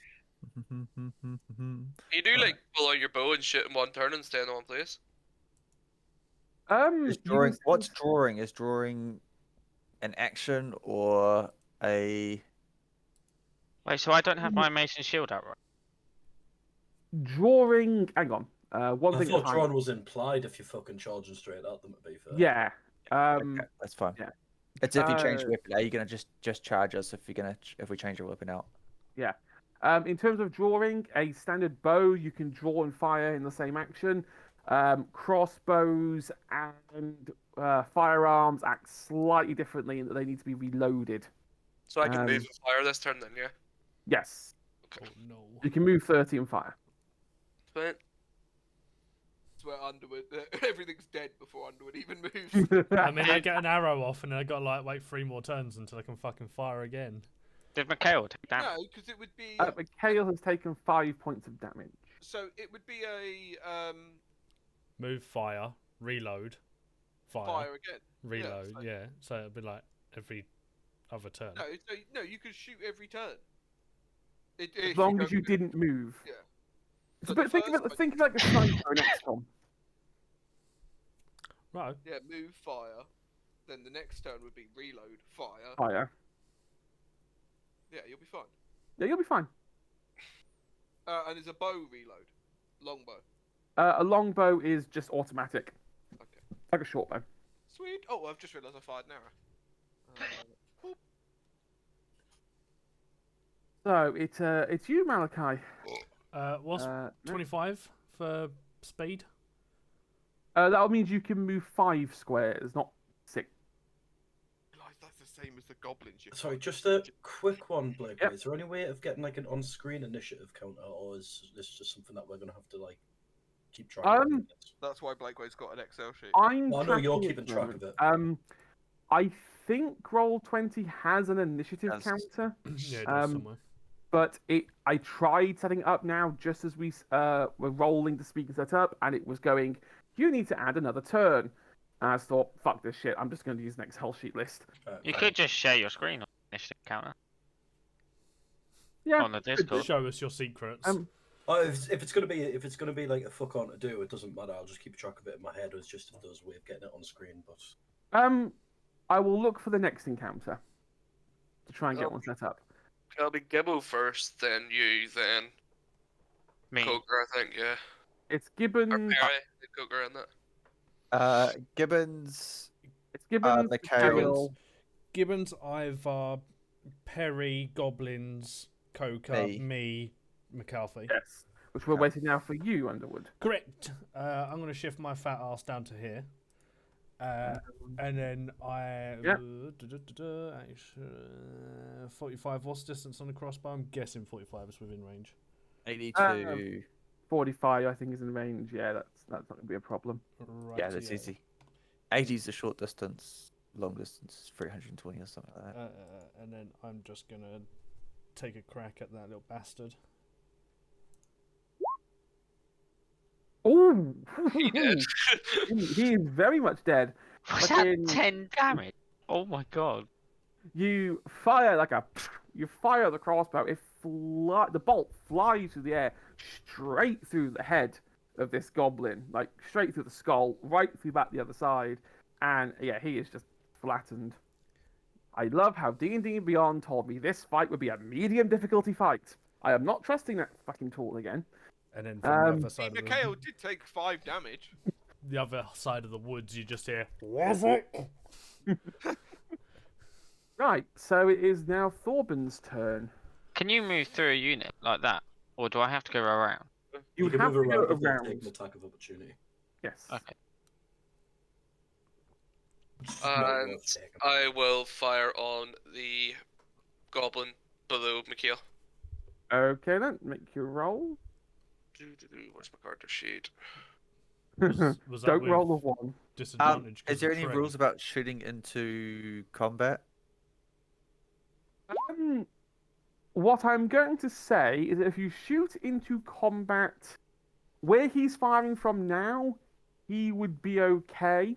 If he took a shot where the line was going more toward one of the counters, I would say don't roll a 1. Or roll at disadvantage. Yeah, because the bad things will happen. A 12. I'm gonna stand right here. A 12. Ooh, Shoot I'm that one. sorry. I'm so sorry. You fire the bow, you pull it back, you let go, and the goblin just moves back slightly as the arrow flies straight over and just goes straight off into the woods. So, It missed. It missed. Right, we're going all the way back round now to Gibbons. Okay, so can you attack diagonally? You can attack diagonally. Okay, so I'm gonna move here. Yep. And I'm gonna hit this goblin. Yep. Diagonally. I'm What, gonna- diagonally? With my two-handed. Yep. Longsword. Oof. Oh, no. Um, You lift it Wow. up, both hands up and down, and as you bring it down, he jumps to the side, and you Ugh. miss. doesn't Mikhail. Gibbo also have to swap weapon over as well, or are we not doing that? I'm gonna say that if you can equip 2 weapons, so a ranged and a melee, and not have to worry about like up down. If you want to swap from one melee to Yeah, another big So, like, melee, if I then now wanted to pull out my shield, it would be a turn. Okay. Yeah. Bearing in mind as well, he's also had Crown to traverse, so you could just see like as he was moving Yeah. across the ground, he'd put one away, Yeah. took the other I one out. put That's the fair. bow, put the bow back, pulled out my sword two-handed, and just tried to swing down to like help and missed. right. So it is now Mikhail's turn. Yeah, I'm gonna, with my battle axe one-handed, because I've also got my shield out. I'm just gonna at this guy here. Bottom one, yep. Just kind of like a fucking uppercut swing Yep. at his jaw. Oosh. That would Good job. be, if that hits, that's 9 damage as well, because there's Yeah, plus he gets a 4. +1. I mean, you have this You already got 2 damage anyway. one. A split. Yeah, one. This one-handed axe, in your lower hand, and you just whoosh it up straight into his jaw, cracks straight through, practically almost rips the skull apart, almost detaching it from the spine, lifting this goblin up into the air as it goes flying back 10 feet before hitting the ground, just gone, dead. As a bonus action, can I prepare my shield in this direction just for any other attack coming? Or would that not make When a you would difference? move. Since you didn't move, I will let you do that as a ready action. Sweet. I'm not sure what kind of buff that would give, but just... That would give you +2 AC if he tries to attack you. So you'd have 20 an AC, 20, boy! making you practically invulnerable. It is now Angelina. What's Mikhail's HP? 8. Okay. I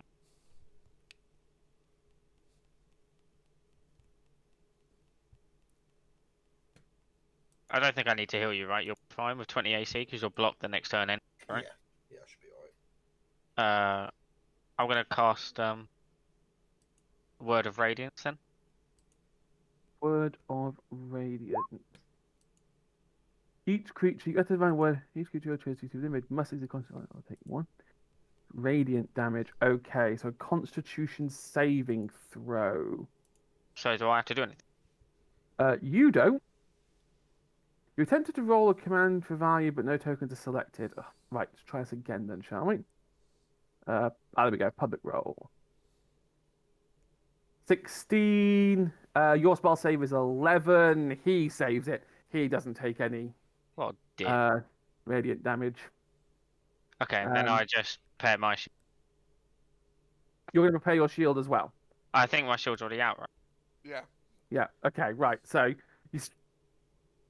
you've essentially done is you've created this kind of penned-in shield wall between the two of you. He will not attack Gibbons. Spartans. Right. So it's now the goblin's turn, and he is going to Jump menacingly at Mikhail's shield. No. He's a bit cleverer than that. He's going to use his bonus action to do nimble escape, which will allow him to automatically disengage. And he is going to make a run for it. 2, 3. He's going to make a run for that. He's now going to try to escape. Crossbow to the leg, anyone? I'll try it. So it is now My turn. Archon's turn. Yep. All right, so I'm gonna move down to here. I think that's Mhm. check. Oh, fucking ruler. Eh. That looks about in range, I'd say. All right, and I'm gonna give him another blast, Mhm. and hopefully Oh, death. Well, Holy fuck. it is Okay. one of the strongest spells in the game. But Yeah, you just sort of fucking see this goblin kind of like swerve to get away from the horde of people trying to get near him, and he just dashes past the campfire, jumps over the campfire, and just as his foot lands on the ground, an eldritch blast just smacks him in the side of the body and just sends him flying across the clearing, I hits imagine, a tree, and just I dies. imagine Coker's like, he's just ran round the corner and he just looks at us and just one hand fires this fucking bolt and just like I can see it. algic energy just. Yeah. doesn't even need to look, just smiles at us as the fucking bolt goes. Well, that was not as difficult as they said it was going to be. That was a D&D Beyond medium level encounter for you, everybody. I am not listening to that piece of shit again. Right. So I mean, yeah, you basically cleaned up. I mean, Ingvar was the only one who actually take damage. And as the dust settles from the battle, someone give me an investigation roll. Who's got the highest One or investigation? everyone? Someone You'd or go for everyone. Yeah. I mean, everyone who wants to do an investigation roll, do an investigation roll. Never Well, you mind. guys all have +2, so. Ooh. Wait, what happened to my investigation? You've got. advantage or advantage. You've got advantage on. That's fine. Oh, sorry. Yes. That's fine. I'll take 17 anyway, because there's a 21, so it doesn't particularly matter. You begin to look around the camp, and something's bugging you as you look at the camp, the fire, the ground around it. You saw those tracks on the way in. The trees that had been, knocked, had crates brushed against it. And you knew that they were attacking caravans. That's been confirmed. So, 4 of them? where's all the loot? Shit. Yeah. Was there anything actually on these goblins? On them, no. Just, I mean, Or first did of I all, just disintegrate you everything? that was on disintegrated 2 of them. 2 of them are now just piles of ash on the floor. Between me and Mikhail, the other 2 are literally like sprawled In on each pieces. other. Yeah. Now, there's nothing immediately on them that says, oh, we've hidden our treasure here, but it's gone. There's no, there isn't even a trace as to where it went. It's almost as if it never actually arrived here. This must I've be got a bad feeling about this. This must be a scout camp. I say the rest of the group. I'm gonna say, but what if that guy that owns the village, it was actually stealing stuff from the caravans? We nowhere near enough evidence to even consider that. Mm. What we found is we found a small goblin camp with evidence that stuff's passed through here. Are there any other tracks leading away from here, or is any disturbed dirt or anything? No. You honestly, with that 21 investigation, you can categorically say the stuff taken from those caravans was pushed through that gap at the opening of the forest, but they did not arrive here. However, the tracks that you followed do line up with about 4 goblins. You're pretty confident you've got the goblins. You just don't know where their goods went. Juliana, do you want to do a detect magic?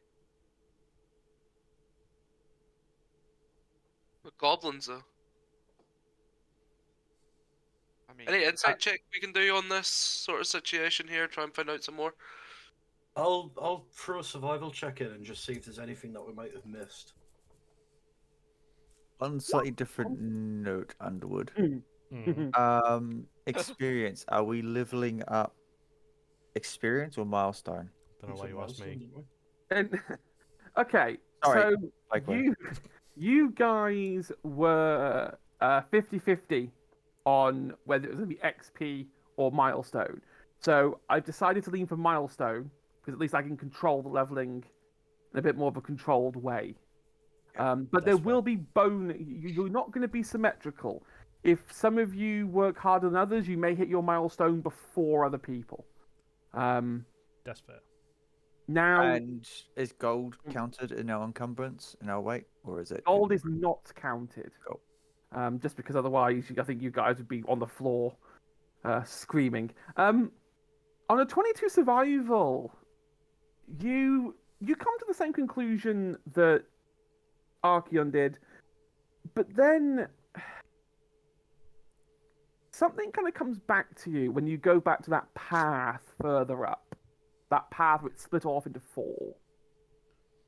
And while, it was pretty categoric that they wanted you, they were trying to throw you off the scent, you remember that to the right, to the far right, there was a bush that didn't quite look like it belonged. Almost as if someone had put it there to hide something. Okay. Now, So we should probably head back there. What I would to the rest of the party, I say to the goblins that are left on the floor, take the heads. We're going to need proof to bring back. Yeah. The one that I killed, I just fucking stand on the body and just pull the head off of it. Okay, Is there much proof left of the ones that I destroyed? They're the I ones not- you destroyed are evaporated. You Can I not destroyed use this one. time to heal Mikhail? I do have medicine. Nate. Or does it have to be a spell? Medicine would only at this point allow you to stabilize Mikhail. Oh, yeah, by the way. So there's nothing I can do to increase his HP? Not at the moment. It's not this one. Use a spell to do it. I don't think I have a cantrip heal. You probably don't have a cantrip heal. Heal I can don't. use it too. What I will say is this: are you going to use detect magic here, while they're investigating and survivaling? Yeah, they'll take 10 minutes to do that, right? Well, yeah. You're going to be here for a little bit. That would justify the time spent that we've Yeah. done on investigation and survival, so you may as well. Okay. I don't have to do anything. Nope, you don't do anything. It's automatic. You sit down and relax again, and for a while, you can't get the impression this is just like you were at the crossroads. But then something doesn't feel quite right. You can't quite put your finger on it. There's magic. You can detect it, but it's almost as if it's outside of your reach. It's not like if detect magic was a smell. This isn't a strong stench. It's a faint whimper. Whatever is magical was not here. It's not here now, but something magical in the past 24 hours has passed through this camp. Can I tell what way it went? Nope. You just know something has done, Actually, no, tell you what, give me an Arcana check. Arcana. Mm-hmm. I also would just like to point out McCarthy.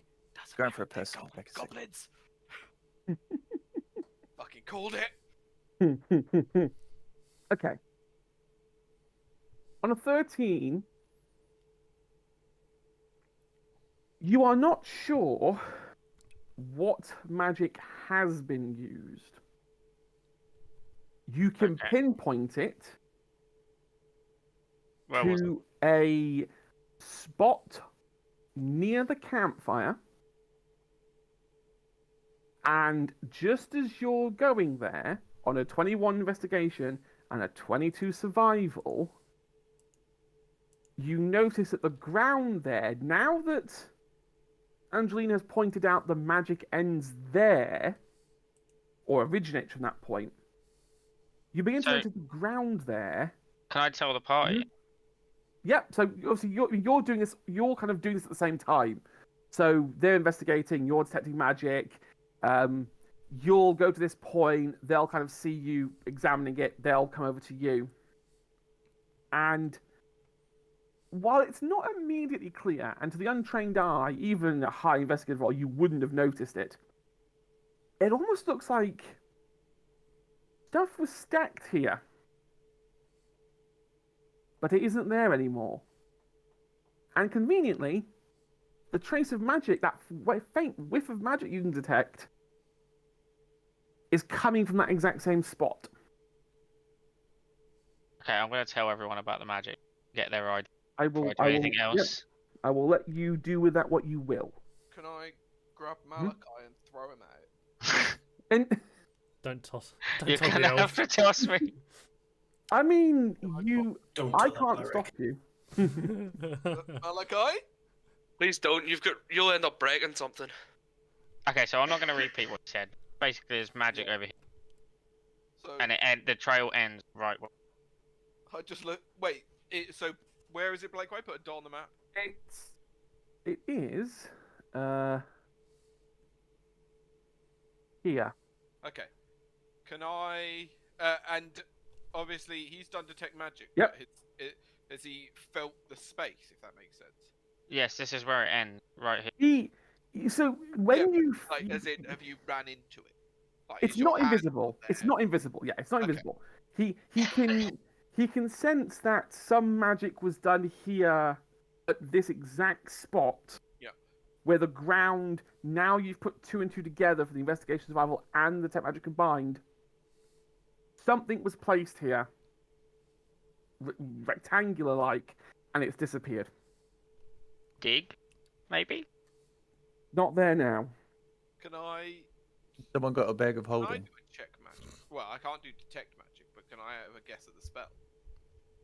I will not confirm nor deny for you, but you are more than welcome Wait, to share with the party. We have a warlock. Can't he do an arcana check as well? He can do an arcana if he wants. Maybe we could get some more information. Warlocks don't really deal with arcana, but I can do an arcana check because I have some understanding of arcana. While this is happening, can I get? Yeah. Can I take crossbow bolts back from the enemy, or am I classing them as a Roll loss? a flat d20 for me. So on the left, you've got the dice icon on the second one from the bottom left bar. Yeah. Just roll a flat 1d20 for me. Can I do the same for the arrow? Yep. 9. The bolts are fucked. The bolts split when it hit. Okay. Went through the skull. The bolt. Boot. On a 17, you can recover the arrow that you fired. Hey, It is usable. I just grab it and quiver it. Yep. Grab it and put it in the quiver. Can I do an insight check in the area just to try and find out any more information? I have high insight. I would say, to save you all rolling, you can't determine anything else here through non-magical means. And on a 5 Arcana, again, you know something. I mean, even you can sense it. It's not you, but you can't pinpoint it. I'm gonna take. I I'm reckon gonna it was take big the loot. and just start. I think the only other lead we have now. The only other lead we have now is to go back to That bush. the bush. Yep. Yeah. Okay. And I sense there's something a bit more going on than just goblins. It's not really there. Well, there was either Okay. something magical here, or item. But that's it. If there is something magical, it's not really goblins' forte to hide their loot and magic. So he did. The innkeeper either does everything, or there's something he doesn't. Do you know? It's like an investigation, just trying to hear what Perry's saying. Yeah, it Like, really is. everyone You should mean- be is investigation my roll to sensitivity- decipher Perry. It needs to turn Yeah. up a little bit, yeah, mate. Is that better? I mean, we'll I find don't know, out from say time. the sentence that you just said. I'm gonna. Oh, sorry. Go on. I said either the innkeeper didn't tell us something about magic in the area, or he doesn't even know himself. But there's definitely something else going on. Yeah, agreed. I'm gonna roll a history check. Mhm. Just to try and see if I can remember anything about goblins maybe having shamans or other kind of spellcasters. Go ahead. No, I'll not do it. What I will say on a 9 is that you definitely know it is not like goblins to use magic. However, it is like goblins to work with someone who can do magic. I think Now the we'll innkeeper leave it at lied that. to us. Well, there's Let's- only one way to further this mystery, and I think we should start heading back, maybe to investigate that odd-looking Yeah. bush. Either way, lads. The contract was to kill goblins. We've killed some goblins. Let's go back. Gold. Claim we're 4 PS and we're gold. The No, tree, the tree. It's not 4 beers. It's 4 beers each. Yeah. He said Right. first 4 rounds. Well, yeah, 4 rounds each. Yeah, we'll go back, claim that, and then see if we can press them for some more information. Okay, so are you going to We'll go via the investigate that bush on as the way well. back? Via the Yeah, bush. we'll go Okay. via the bush. Okay, so you route back the way you came, not stepping on any of the bear traps that's on the way out, and you get back to this bush, and now you look at it, now that you remember it, you kind of kick yourself, thinking, "Oh, why didn't we see this the first time?" It's a bit of cardboard. It's a So- shrubbery. I'm guessing you're just gonna remove the shrubbery and look behind. Yeah. You remove the shrubbery, and in a kind of weird anticlimactic way, it just sort of reveals a small little alcove of 3 or 4 trees bunched tight together, as if it was a hiding spot for something which is no longer there. But what I will say is, Archeon and Angelina, give me Arcana rolls. Again? Again. Ooh. On a 17 Arcana, you remember that you did detect magic here only less than half hour ago. But you feel something now. Between you going and coming back, that same spell that you detected in the camp has also been performed here. But it's stronger. It is much more potent. This was possibly even up to 5 minutes ago. You bastard snuck out the back.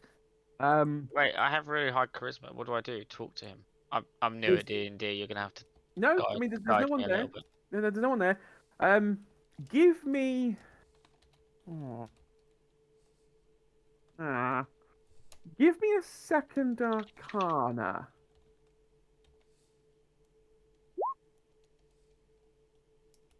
Sorry, ignore that. I was clicking stuff. Okay, yeah, no. On a 12, I mean, you would have needed a 19, 20. I You just got a don't know what spell it 17. was. You did. That was to detect. That was to actually feel its presence. On a 12 and on a 12, 17 combined, you do not meet the threshold to know exactly what the spell was that was cast. Can I just like pick up a rock off the floor and fuck it into the alcove and see if it does anything? Yeah, by all means. What would I need to roll for that? You don't need to do a roll. Strength. See how hard you throw it. Go on, do a strength roll and we'll see how hard you That's throw it. a saving throw, but you know. Oh, Skip it gracefully as if I was like skipping stones across the way. I would love if you rolled a natural 1, you threw it behind you and hit someone on the head. Bounce it off a tree and into his own skull. he kills me from detecting the magic. What I am gonna say, They're gonna fight with that tree again. Actually, no. Should I re-roll that because I get more of a bonus on a save than I would on an actual strength check? re-roll an actual strength check.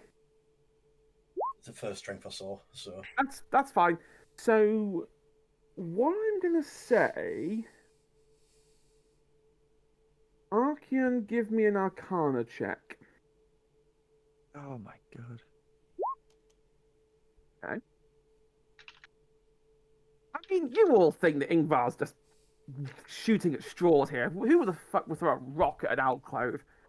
But as he throws it, he manages to throw it directly through the center of where that detect magic was, and for a brief second, a flash appears as the rock hits it, and all of a sudden, it's gone. The rock didn't go out to the other side; it's disappeared. Oh, can I detect this? Another 2. No, Reroll that's your- well. The spell. The spell. It'd be a great time. It'd be a great time to practice our dwarf tossing. I put my hand on Malachi. I agree. Toss for dwarf. Toss me. Wait, I didn't mean like that. If Gibbons wants to make the strength check, I will assist him on it. What I will...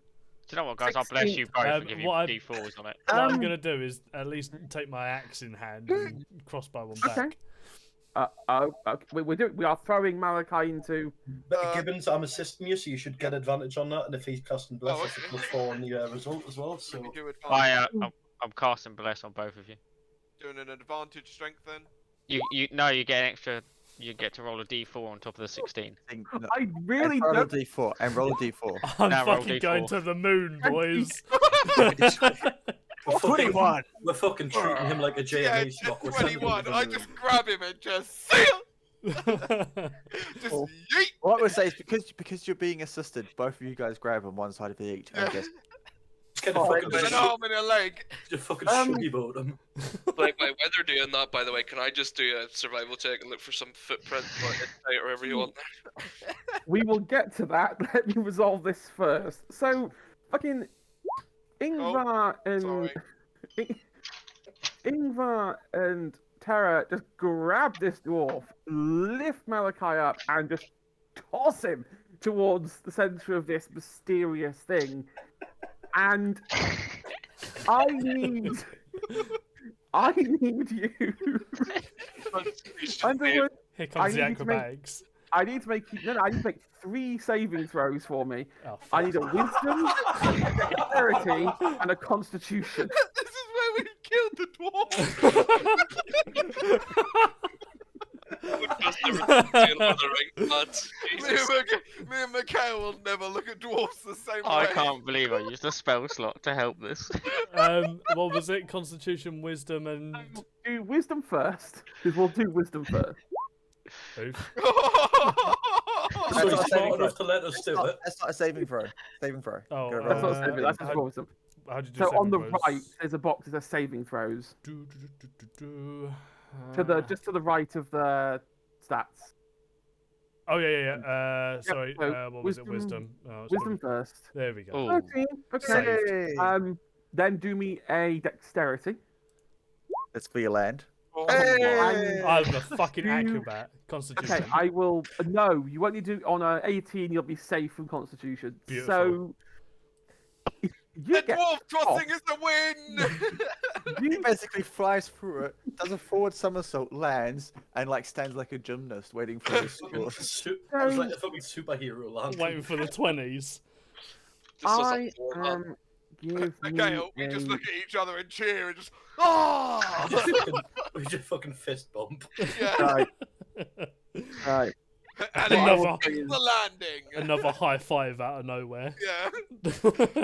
Ah. So, anyway, back to the story. So the spell was just used because we threw the rock. Can I not do something about this? Surely it'll be stronger now. So I would leave it for a second because we do have a dwarf mid-flight at the moment. yeah, but he's not my main priority. Oh, he's not your main priority. I mean, Just you're in not fucking working on love with me, you silly bastard. Yeah. You should have died. You should should be go running chasing after me. You don't love me back. That's why I bless those two to I kill you. don't have the ability to resolve 2 things at once. Let me resolve this and You should then be running in trying to you'll catch him. change. It does make me laugh to think Okay. that when Perry said, "Can we go back to the story?" Like to make him think that he's sat there trying to work out the magic, and we've just grabbed the dwarf and lobbed him. Fed up with this waiting bullshit. Right. Jesus Christ. We were just showing him that he can move more than 20 if he really wants to try.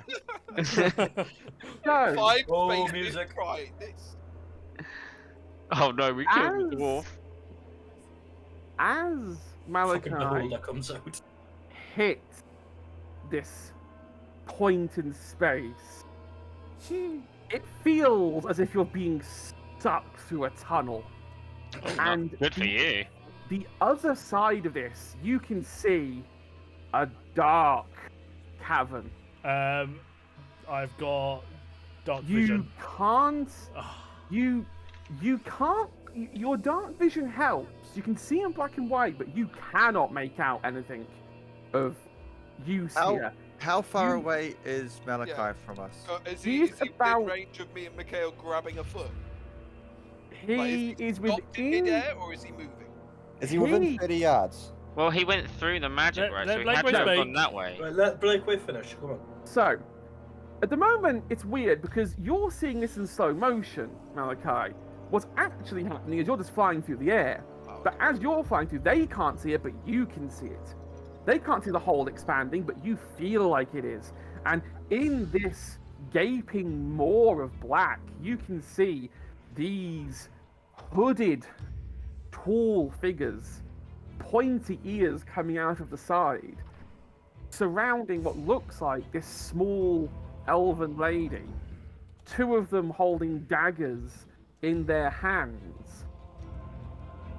They're just about to raise the dagger when they look towards you and just all look menacingly as if, what the fuck are you doing here? Can I- Two axes in his Can hands, I, like, s- can I They, say I'm coming, on. my love, and jump in after him? Hold on. Nope. they raise their hands and with some sort of psychic force repulse you back through that hole, and you suddenly go from flying forward to flying backwards at speed. You go straight towards the tree behind you, but you're able to take your body, plant your feet against the tree, and jump off it, backflip, and land on the ground. My God. What the Dwarven fuck? acrobatics. But there was a problem. The force of the blast detached your crossbow I had and my left it on the other side. I had my It's now closed. axe in Yeah, hand, yeah. not my crossbow. My crossbow was. Was it on your strapped back? That was strapped around my back. Yeah. So that was That- like how a. gun Mikhail, really could gets- you Cool, throw we're him still back lost. through so he can grab his crossbow? No. No, that's unfortunately as you got repulsed back. That it's like being put into a really tight hole. You got pushed back, and it basically got scraped off your back. That's not how tight holes work. And you, as I said, you come flying back out. Crossbow gone. The hole. I mean, no one else saw this hole. To them, it was like you Me and hit Michaela a ball of still light and then not bounced back. And I mean, there you are. You are now standing, well, kneeling now on the ground, hand axe still in your hand, crossbow stripped off your back. Part of your clothing look scraped from where your spine was crushed slightly from coming back through. And yeah. What the fuck was that? Me and Michaela still just about to high five, and we go, "What?" Can I Arcana check what just happened or not? Has a You note may told give us it- what no? happened yet? Yeah, Underwood might need to tell us something, because as all we know is he's just gone flying backwards. My love, tell me what happened. So I don't even know where to begin. First thing you should be saying is fucking elves. I mean, maybe later. So Not in front of me. I was thrown almost what seemed like a tunnel. All I could see was hooded figures with pointy ears, and there was some sort of dagger thing going on. I cannot give you any more information before they almost pushed me back through the hole using magic. That is all I can tell you. I'm gonna look at Archeon and say, Did he "What's take that damage? he's drinking?" What? I'm gonna look at you and point at the dwarf and say, "I want whatever he's drinking." We could go back and get some more of that, but it sounds like there's some I crazy think that's shit exactly going on why in we're there. going. I think that innkeeper definitely knows more than he let on. I'm gonna be skeptical, and has he sold it to everybody, or is it just me that thinks he might be losing his mind? I believe him personally. I All believe we him know is because he of went how through he him and got- just went, "Bing!" how he came flying back after that magnificent toss from the big boys. Yeah, I'm pretty sure that I believe him. I would never doubt such a fine man. I'm still skeptical. I'm also going to be a bit skeptical as well. I think he might have hit his head. Yeah, I think he drank something. Yeah. Either way, we've done what we were told to do in the town. Let's go back. Oh, yeah, I think he knows more than he's letting on. Absolutely. No more So, tossing the okay. Our dwarf. beard I first, need though. a drink. Yeah, let's get the beard first Only- before we start Only wasting. after a few drinks, we might reconsider the tossing of the dwarf. As I turn away, I'm going to catch up to Ingvar and say, "We're absolutely tossing the dwarf again." I'll just give you a little discreet side nod. Yeah. that was perfect. So Went better than expected. Exactly. that, that blindsided me. Yeah. So You said, can "How can we I- make this break?" Can I do a perception check or something to check that I've still got everything on me as well? Yep. Before we head off. Yeah, can I do one last Arcana check? Because the spell just happened. by all means. 'Cause, yeah, You see it's a spell. Yeah, and I'll do an insight check on the area as well, just to make sure we haven't missed Yeah, anything. Michaela walking, we're thinking about beer. Come on, surely. Surely you know a spell was cast. On a 16 Arcana, now that you've seen it happen, It's some kind of dimension door. A modified dimension door that allows you to open a hole and walk through and appear on the other side somewhere else. The problem with dimension doors normally is that you have to know both locations. So whoever opened it has been here. Okay, do I know how long this has been open for? You get the impression that this door was last used in the last 30 minutes.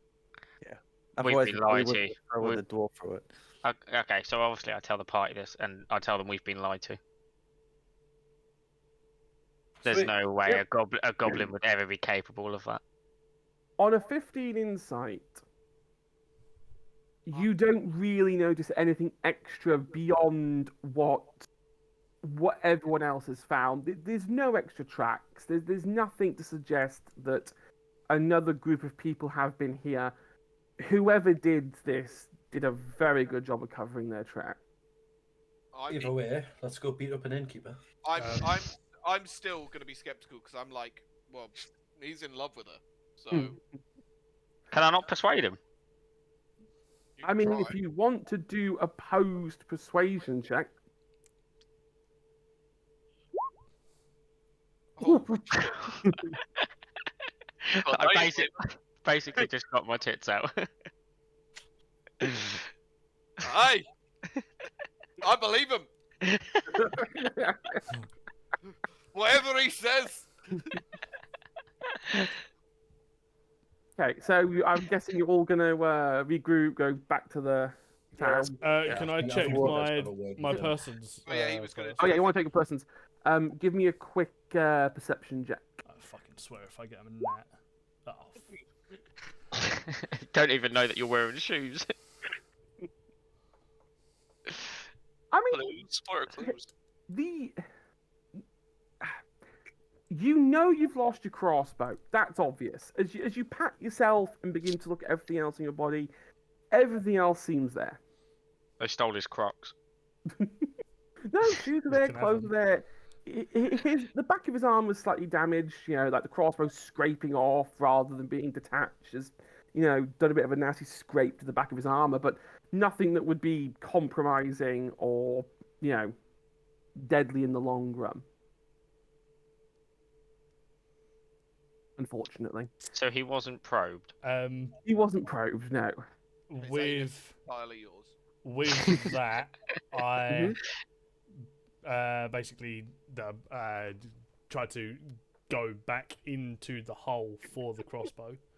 Okay, so as you go back and as you try to sort of claw at where the space once was, the first swipe, it's just a slight blue flash, and then you do it again, and that flash turns from blue to yellow. Would you say that the dimension door is celestial? I would not say it is celestial, no. Ah, fuck. However, It's one of my languages. Malachi, So you're gonna talk to you want the to door. speak to a door? Well, I could speak to the people in the door, It's Okay. a door. You can't usually speak to people on the other side of the door. Now, so the light has gone from blue to yellow. Would you like to swipe again and try and get through? Yeah, I'm after my crossbow. Okay, the light now goes red. Oh no.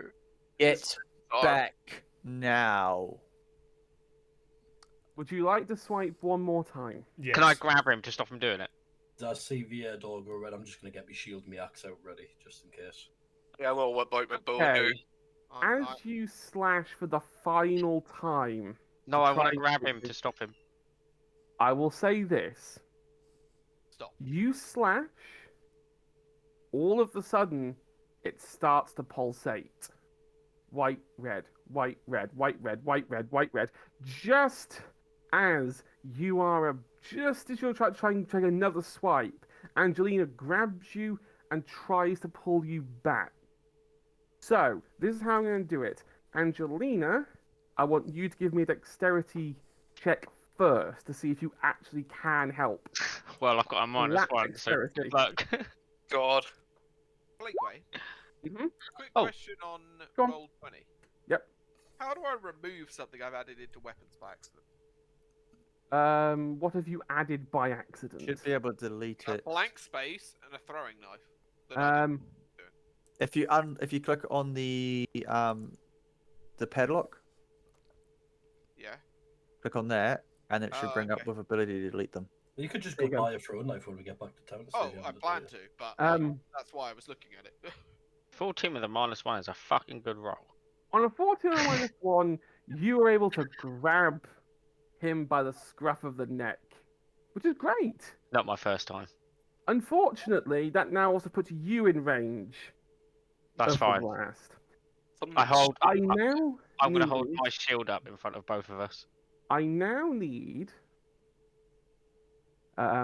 Malachi to make a dexterity saving throw, but because Angelina is trying to pull you back, you get advantage on this throw. That 20, Let's there go. it is. He's fine. 20 fucking. This is the I am Okay, the most but it- luckiest dwarf. You're lucky you got a hot goth girlfriend. Big tit Actually, girlfriend. As she grabs you, you kind of spring, and you both kind of like almost wrestling move DDT go backwards together, back onto the ground as the door suddenly explodes Yeah, in yeah, this great pulse of magical energy. I held my shield up, but by the way, Yeah, so as I I mean, grabbed it back. you're fine. Like you two are fine. You fall back like lovers do on a bed at night, but you're fine. I want to look back and go, "We're going to the pub." And I turn also back just- around. I just start- get really pissed off I and start- walk away. I start shaking my head. mumbling to myself, why does no one ever listen to the warlock when it comes to dimensional doors? Like, I'm gonna stand up, What? brush my knees off, and go spoons. there's me, Ingvar, Thorben, and Archon. All of us are just walking towards, like, heading towards a pub, and these two are just diving back after an explosion, and we're like, "Pub!" Just continue on. Ah, wow. This is why you don't. Just FYI, my character's a baseline alcoholic, so let's get to the pub real quick, please. It's no Okay, surprise. so you re-arrive back in town on the village, sorry, and something is. I mean, it's late afternoon now. It's about 3-4 o'clock. You've had a good day, good work day. Hunting these goblins. Just for your benefit, Blakeway, is this a good time, like, as we're entering the town, is this a good time for us to call it? Because I appreciate that you've been going for half an hour earlier, longer than you said. I am Like- more than happy to call it here or give it another 10-15 minutes. Oh yeah, can we If it's wrap up this? 10:15, Yeah, we'll wrap I'm this happy up to and then. wrap it up, but I'm just Yeah. saying for your benefit, I appreciate you've been doing DMing for 2 and a bit hours now. Oh, it's fine. Most sessions gone for 4. Now, the town definitely, the atmosphere feels different. And the first thing you notice, all of a sudden, on the edge of the village is where that shanty town is, the entrance to the village by the... I mean, let me quickly yeah, move go us back to the Willowshire. Yeah. Where the ruined house is and the shanty town on the right, surrounding the shanty town, you see about 10 men kind of standing around the shanty in a kind of like a semicircle, trying to kind of pen them inside.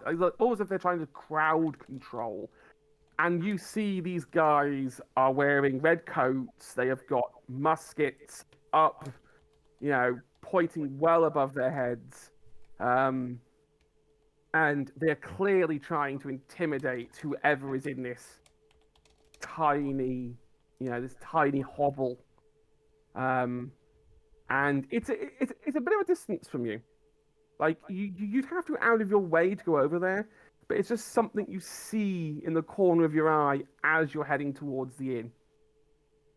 Well, part of my personality traits is the common folk love me for my kindness and generosity, and despite my noble birth, I don't place myself above others. So can I not go and talk to these guys? I wouldn't. So you want to go talk to the people who are armed and attempting to corral a bunch of people in the shanty town. I would suggest we just leave it and ask the As tavern owner. Angelina goes to walk over, we just put our arm round and just redirect her towards the pub. Yep. That's not your fight, Yep. Chief. What type of kindness do you offer? And I mean, how much are you willing to pay? Pub. pub. I keep reiterating every time everyone tries to move. Pub. So you go back to the inn, and the first thing again you immediately notice outside the doors, left and right of the door, 2 armed guards, red coats, muskets held. It almost feels like you've walked into a military occupation. I walk up to them and ask them, "What's the deal?" What's the deal with Wait, who has the higher charisma, me or you? 19 charisma. Holy fucking shit! All you do is talk to people. Charisma is the main thing for I've got dwarves. 18 as well. Yeah, make a quick persuasion check for me. Persuasion. You don't have boobs, mate. It's not going to go well. Oh, I'll take it back. Okay, you see the guy doesn't initially respond, and then he turns around and goes, "We are simply here on the orders of Mr. Penfold, who has asked us to secure the town after the sudden bandit attack that came out of the shanty town an hour ago." Are we able to go into the pub? Because I've got a couple of thirsty fighters here who are antsy more for than alcohol. welcome to go into the pub.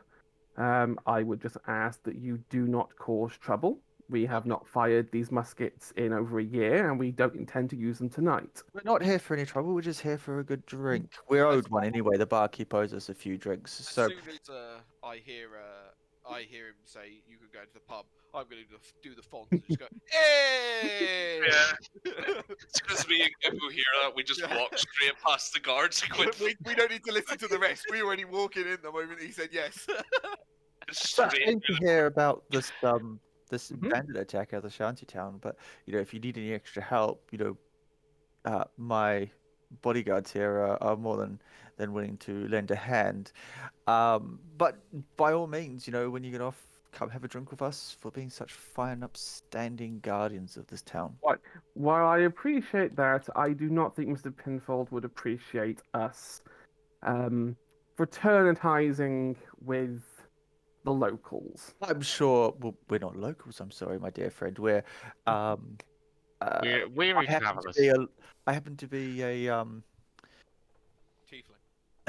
No, I happen to be a rather important person working for a very important duke in this area, and we have business in the area, so we're just passing through with my bodyguards. So, you're more than welcome to join us. Mr. Plainfield, if he wishes, is more than welcome to join us as well. But as said, we're not going to hold you against your duties. You're more than welcome after your duties join us. All I would say is that if you are working on behalf of a duke and have an official seal, then by all means feel free to go to Penfold Manor and present said seal, and I'm sure Mr. Penfold will gladly find some time to speak with you. I just flash my ring, my signet ring. Every time he says bodyguards, I want to shiver. Yeah. I want it known that every time he says bodyguards, like my internal clock is screaming. You turn to Mikhail and literally just go, he's getting tossed next. I'd like to see you fucking try. No, I'd like to see you take an Eldritch Blast to the face. As in Archeon, not Yeah, you're throwing the warlock. Yeah, the warlock, not You flying Eldritch Blast. You all kind of you see he looks at the ring and he sort of nods. He doesn't know what the signet of a duke looks like. He's not that smart. He just takes your word for it, nods, and ushers you inside the pub. Gibbons couldn't be more happy. I've already got a drink in hand. Yeah, I'm gonna follow Archeon, and I'm just gonna look the god up and down and just laugh as I walk in. Can we just point out that Mikhail's just walked in? He's still technically bleeding at this point. with half a He slash is in the technically side. wounded with with a goblin head, like on the side of his. No, I thought we said that I would have healed him with my. When did you do this? Did you No, want we to would have use had we would have had to have taken a What? short rest. What are you? Yeah. Are you healing Oh. him with your magical persuasive blowjobs? And I mean, now you all get to the bar, and he's happy to see you, and anyone who wants to roll a perception check. A Not me. perception- Yeah, I can. I'm good at I'm good at perception. No. There you go, have that. 21. You get the impression on a 21 that he was not lying to you this morning. He was telling the truth. He doesn't know what's going on. He legitimately looks happy. He sees the goblins' heads. He pulls out the 20 gold pieces, puts them on the table, and as promised, for the night, you get your 4 free rounds to have. And on top of that, he even throws in a free night's accommodation in the inn for Ingvar to have a rest to recover his wounds. I'm gonna grab my drink. I'm gonna raise a toast and say, "Now we find women." And look around the bar and just see. I the just old looked sideways. I think the shantytown is under guards. You notice that the tavern looks quite barren again. Yeah, I'm gonna raise my toast, spin around, and then I'm just gonna look slightly disheartened as I say. You see the barkeep kind of goes, well, I'm sorry, lad. Normally we would have more, shall we say, attractive women. However, as you have seen from outside, most of the town is currently under lockdown. After the attack that happened only a few hours ago. And you can see he's shaken. As like- he's talking, Can he explain this? no fucks given. I'm gonna say, then you're gonna be busy. And- I just down my drink. You sort of see him sort of take a step back a second, like your natural intimidation just kind of takes over, and he takes a step back, and he does start to go and explain a bit more. I was About, gonna say, then the others could say Yeah. that, but like I just yeah. Sir, was anyone Mhm. injured?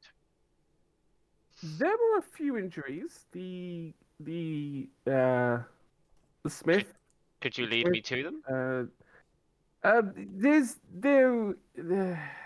There's really, and he looks a bit, a bit conflicted. He sort of goes, while I appreciate what you're trying to do, the priestesses in the Church of Moradin have already taken the injured to the church and are currently dealing with them.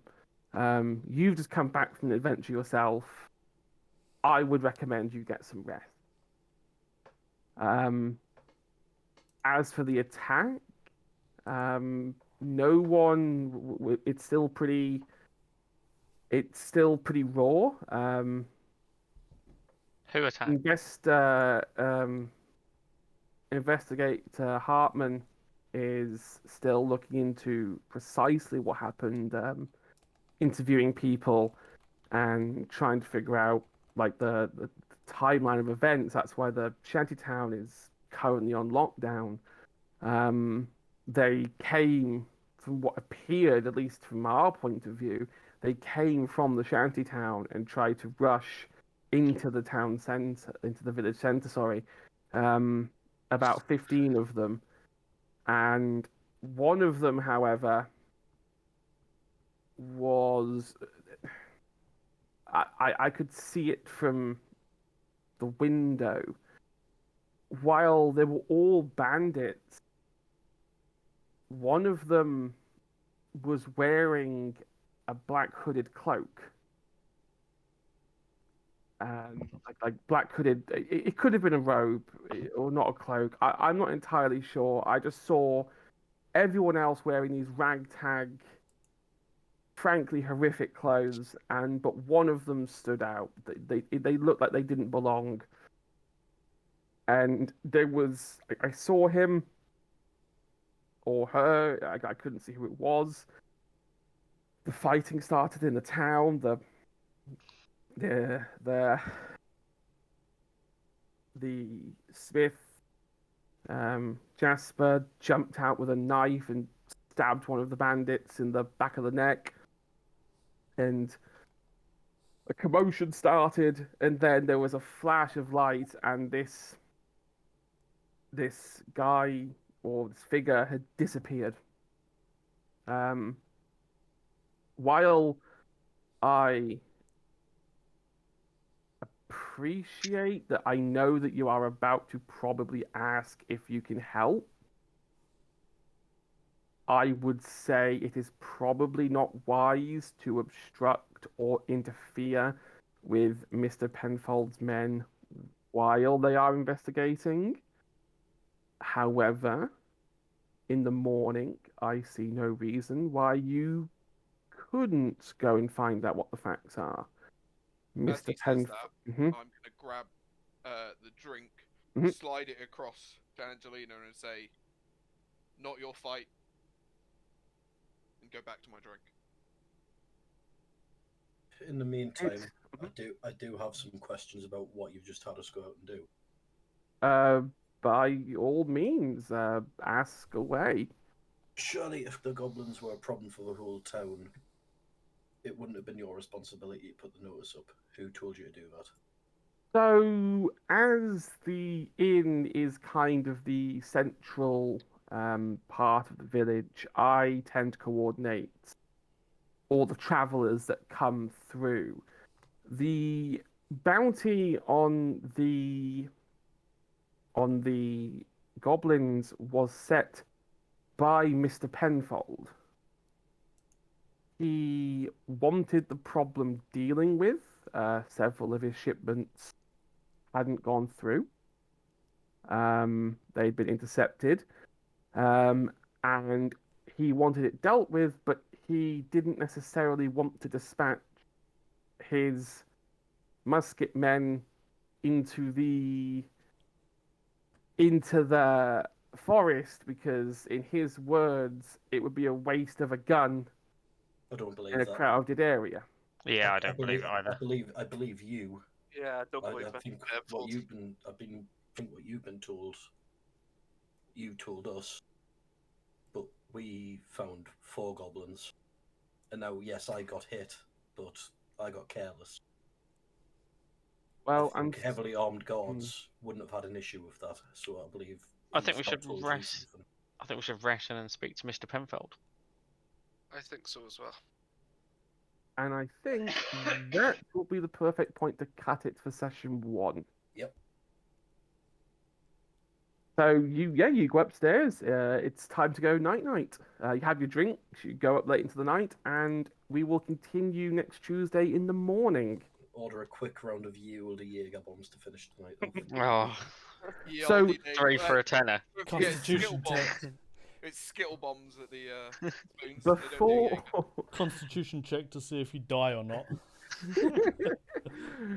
before you all head off, this counts. Oh, good. Angelina gets pissed. This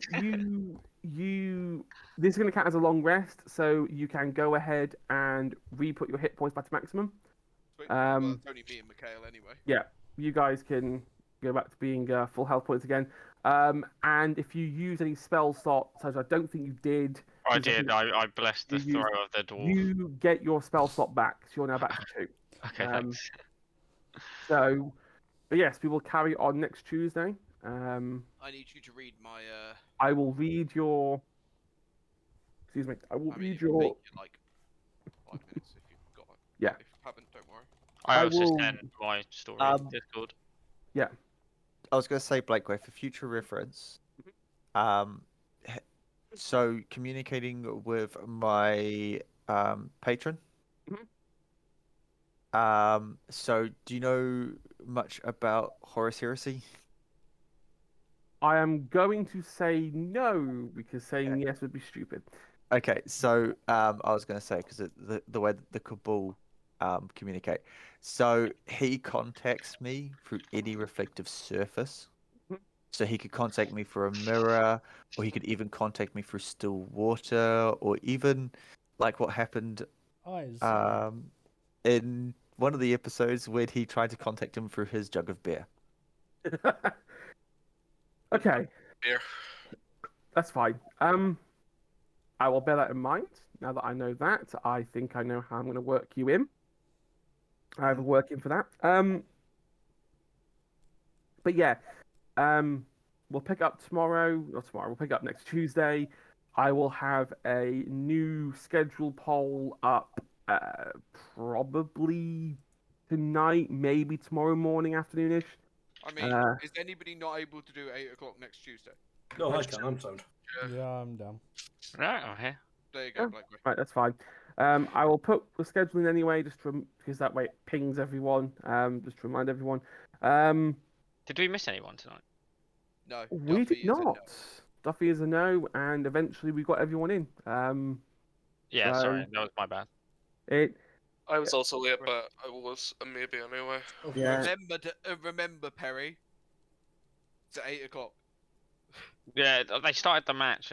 I couldn't leave without. If I left, everyone in the game took a loss, and I told them not to. But fucking, they're idiots. Okay. But no. We'll pick up next Tuesday at 8. If you've got any questions about characters and as per normal, just feel free to send me a message. But Oh, cool. I won't hold you any longer. Well, my stuff's in the Angelina Holy channel. Yep. I mean, I've had messages pop up galore on my Yeah, I Six. edited mine a couple of times. Yeah, that's fine. That's perfectly fine. I also just realised, Mikhail, you know when we threw the dwarf? I carry rope. We should have attached a rope to the dwarf. Oh my god, we should have slingshotted him at it. He'd have No, gone it's not further. elastic.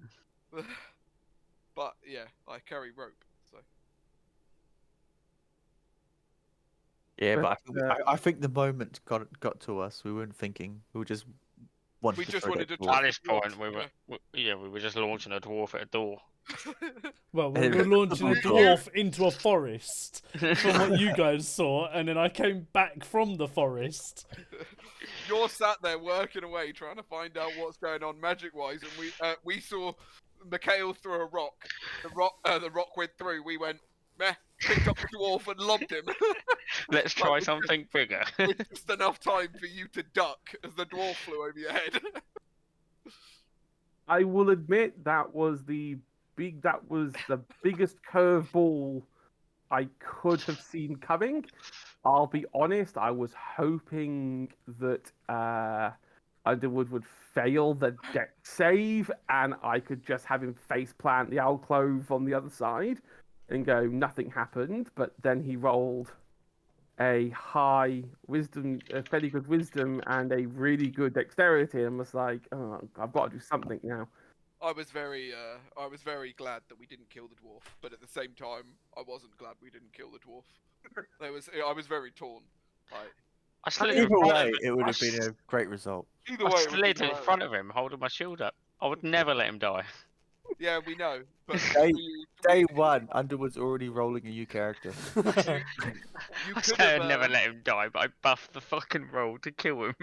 you could have Literally, what you did was you was the queen smashing a bottle against the fucking boat as it's being launched into the sea. It's a love-hate relationship, okay? I christened this dwarf Toz Malachi. That was the only spell I used the whole fucking 3 hours. And it was to kill you. Yeah, you've already seen mine, Blakeway, but I put it in the Discord Yes. just so it's there. Yeah, Yeah, it's there. there's me and Mikhail who both took out a fucking goblin, and then Coca who just OP'd 2 of them. One, I shot the other one. Yeah, my Oh yeah, spell, sorry. my I took spell 2 of them. missed, for fuck's sake. No, you Wait, didn't. there I was shot 5, one. Yeah. I I moved killed, and I killed one. I killed one. I think I And have then- 2 Oh, yeah, no, One- you You've killed already one. done 2 damage to one. You killed one of theirs because Oh, I I shot did, the other fuck. one. And the other one was running Wait. away, and I went bloop him as Did well. we level up or anything? No, not today. Did we get Also, XP though? wait, Or are you just doing it on I'm milestone? doing it on milestone. At I'm some doing it on point, milestone. like, I need you to go through currency so that I can actually work out what Yeah. I spent. Yes, that's No. fine. No, Underwood. Mm. Mikhail and Gibbons teamed up to kill one dwarf. You killed one by yourself, and I killed 2. They were goblins, Goblins, sorry. but you know. Dwarves, goblins, same thing. Although they did team up to kill a dwarf as well. I wouldn't even say teamed up to kill the goblin because I just fucking spun its jaw around its head in one hit. Yeah. It did have an I arrow think through its skull. I have but, too yeah. many defensive spells. I expected that fight to be harder. I'll be Give it honest. I used the I used the D&D Beyond encounter calculator, and I was like, right, I've got 6 party members, all at level 1. I put 4 goblins in, and it said this will be a medium level encounter. Where there'll be a couple of scary moments, but the team should win. Clearly, medium actually means fuck all, and I really should have put it to hard. In I fairness, didn't you've got expect. six people versus 4 goblins. I feel like that went as expected. Yeah, I Yeah. think that would have been a medium encounter had we not been. We were quite lucky with our rolls as well. It also depends on how many people you got that haven't got fucking above 20,000 Wait, armor. hold on. How much health did those goblins have? Those goblins had 7 health each, with an Okay, armor class so of I'll do- 15. Yes, Yeah. I mean my base attacks do 1d8 plus 3, so that's an instant kill on a half Yeah. decent roll. Yeah, straight away so anyway. had my longsword connected, it's a. Oh yeah, if it was also 10 connected, you plus would have. correct. And I have Yeah. 18 armor class. And I think Mikhail has 17. 18. Mine's 12. You have, I'm we staying both up. have 18. Yeah. I'm And the you've got to same remember as that you. I've got a +6 Okay. on my Eldritch Blast. Again, that 18 goes up to 20 if I've prepared an action to have. my I think shield I ready. need an offensive spell, by the way. I don't have a single offensive spell. I have my light crossbow, and You're, that's you it. but you're a supportive character, so your job is to So support. you think I shouldn't go for an Yeah. offensive You spell? can. You should get at least 1 or 2 over the time. So your next one probably should be an offensive Well, spell. But if your that main fight- job. No, that fight, they will get harder. Trust me, they will If get that harder. fight would have gone on longer, I would have healed Mikhail with. Yeah. He gets to throw a D8, I believe, and Trust gets me, those the hit points. Fights will get harder. We were just fighting goblins, so But don't I've worry. got, hit I dice do, for I a do, D10. I do have a question. So Mikhail took how much HP loss? 5. And so what if he rolls an 8 and then goes above his max HP? Just press He- max. He goes unconscious. Oh, he just goes to max. He doesn't get Yeah, temporary he goes- bonus yeah. HP. No. Okay. Temp HP is a different mechanic for a different spell. Okay. Oh, so I can. There will be a spell in the future where I can increase someone's max HP. I cannot remember the exact It's like amount. every other healing mechanic in a normal game. You can't overheal. So How did you Yeah. roll a save? So There basically anything above a 5 and you were just full HP. Yeah. Yeah. Okay. So if that Um, fight would have lasted longer, that would have been a good move, no? possibly, yeah. But Yeah. you had 20 armor class somehow, so there was no point in healing you because you were No, blocking no, He's a everything. tank, so he's supposed to just take the blows while everyone else Give you deals an damage. idea, the goblins had a scimitar melee attack, which was +4 to hit, and it was a 1d6 +2. So if they'd have hit and done a good roll, the max they could have done is 8 damage to you, which would have been nasty. Mhm. 20 it- armor it- class. Is there anything that can break it? Yes, because Yeah, roll of 21. Yeah. so obviously There are things that would be nothing for them to. yeah. If so it's just a you- base D20 roll, then no. But obviously everything's modified, so Okay, Yeah. okay, gotcha. So the goblins I get mean, a that's +4 very to hit. rare though. Yeah. So And then there are ways to bring down his armor class as well. So- Yeah. Okay. So for they get a +4 to hit. So if they rolled a 19, it would be 23. I'm sorry for the It dumb hits. question, guys, but I've literally played one game of D&D No, in it's my fine. life. just You've remember covered my most first rolls thing. in the game are modified anyway. Yeah. So. Okay. Alright. Yeah, either Ba- for or basically- against you. Think about it like as in like a well party. He's the tank. He wants to be the guy that the swings are going at. You're the healer. Your job is to make sure that first of all he doesn't die, and the rest of us don't die while you're but buffing our spells and stuff like I'm that. also super tanky, so I feel like I should be at Doesn't where I mean- was. Yeah, that Which doesn't is- mean which you is- can't be there, but It doesn't mean you can't be there. It's good because it means that if something else, So what can you are, start you're taking- essentially just a fucking prop pally. Okay, fair enough. Put it So this I- way, So I'm happy to take hits as well, basically. Yeah. in the live game that I watched, they had a cleric. They were the first to die Oh, good because news. they charged straight in and didn't think about it and decided to try and get stuck into the combat. They had an armor class of 18 and they were really hard to hit. But obviously, as we said, battles get harder. Creatures will Like have your- better weapons and their plus to hit will go up higher. Okay, I'm gonna keep playing support. I won't go for the offensive spell yet. Then I don't think. I There would- are defensive spells which are beneficial. There are defensive spells which can you can use from a distance. Plus, you got to remember, being a cleric, your holy spells will damage undead. Yeah, yeah. Well, I have one offensive spell, but they have to be within 5 yards. That's fine. And it can hit everything in the area. That's melee, yeah. But so think about it this way: like if we're coming up against undead, you're gonna be fucking dishing out damage left, right, and center.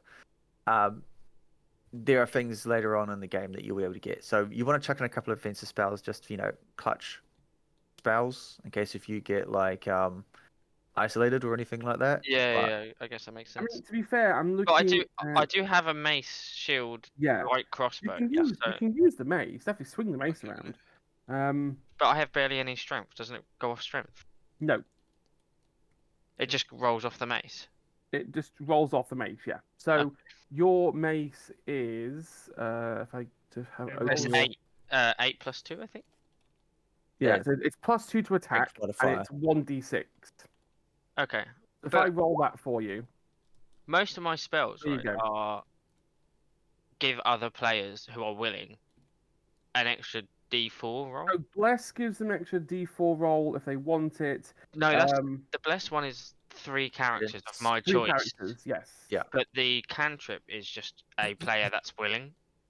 Yeah. So like if they've got to like use it if they need to trying to hit, or if they're poisoned and they need to do a saving throw against poison, if you're able to, it's good to run around and just chucking guidance on people just in case they need it. Yeah. Yeah, that's fair enough. So you got guidance and you've got bless, which is like the bigger version of it. Looking at the spell book, I've had to rip out the physical book. Cleric spells at 2nd level. You don't really get what you'd call a true offensive spell. You get aid, calm emotions. No, I'll probably keep myself as a support buffering character. If I get pinned, I've got my mace. So 1 3rd level spell you get's called Feign Death. I'm not a hunter. Hunter. I mean, get to level 9 spells and you get Mass Heal and True Resurrection. I can already stop a player from dying. You can stabilize them, yes, but just If they because they're reach- stabilized, If they reach 0 HP, I have a spell that either stops them dying or whatever. I don't know what it does. It just would. So what it does is when a character goes down, are they unconscious when they reach they're 0 unconscious HP? when they go down. Yeah, when they go to 0 HP, they will become unconscious and they will lie on the ground bleeding out. They then have to make death saving throws on their turn. They're stabilized. So what happens now- when we use that spell? They just don't bleed. They stop bleeding out. They know they are classed being stabilized, and they don't get up, but they don't have to roll death saving throws. He's BRB. Do they get advantages on their saving throws after that or not? If you stabilize them, they wouldn't need to make the saving throws. Oh, okay. Oh, the saving throws stop them. And then you'd have to get them up. So if they fail 3 saving throws, they die. So yeah, the other thing is, so I would stabilize someone and then heal them to get them up, or would they just get up? They have to get past 1 HP. They have to have at least 1 HP to get up. Oh, okay. So I would have to stabilize and then heal them. Think yourself as a first responder. Gotcha. Okay. Bear in mind that stabilizing is good. Like, stabilizing is a very good thing to do. But bear in mind, just because you've stabilized them doesn't mean they can't be attacked while stabilized. Yeah. Um, And they get disadvantage. Well, I would move think next to them it's- and block it, hopefully. Yeah, I don't know. I think it's instant, isn't it? If you No, it's take disadvantage. damage, it disadvantages it. I thought in the If back they of my head, it was like, if they go negative, so like if they've got 10 HP and they go to negative 11, they insta die. yes, if they take more damage, then Yeah. they have max HP, then Yeah. they die, which is slightly scary at level 1. Yeah, but you get they get disadvantage in any rolls while they're down, and you get advantage on anyone that's on the ground. All right. Okay. Yeah. Right. That's fine. I don't envisage you having a situation where you'll be panicking to. I'm sure Not people yet, will guide me anyway. Yeah, not yet anyway. The next encounter might be a bit more touch and go, but See, I have Eldritch Blast and that, but I am more a supportive character when it comes to story. I have spells that will help through story rather than battle, so I am a supportive role as well. And just poor Underwood has lost his crossbow. So are we? You can borrow mine for now. I don't need it. Are we? Are we gonna? Spell. Are we confirming moving over to D&D Beyond for the next session? I have no issue if everyone else prefers D&D Beyond 4 character sheets. We can definitely look at moving them across. It's more so just so I can figure out the fucking Twitch extension for it. That's fine. In that case, then, what I will do sometime during the week, I will post the campaign link here in the Discord, and you can use that to then log in and create your character that way round. And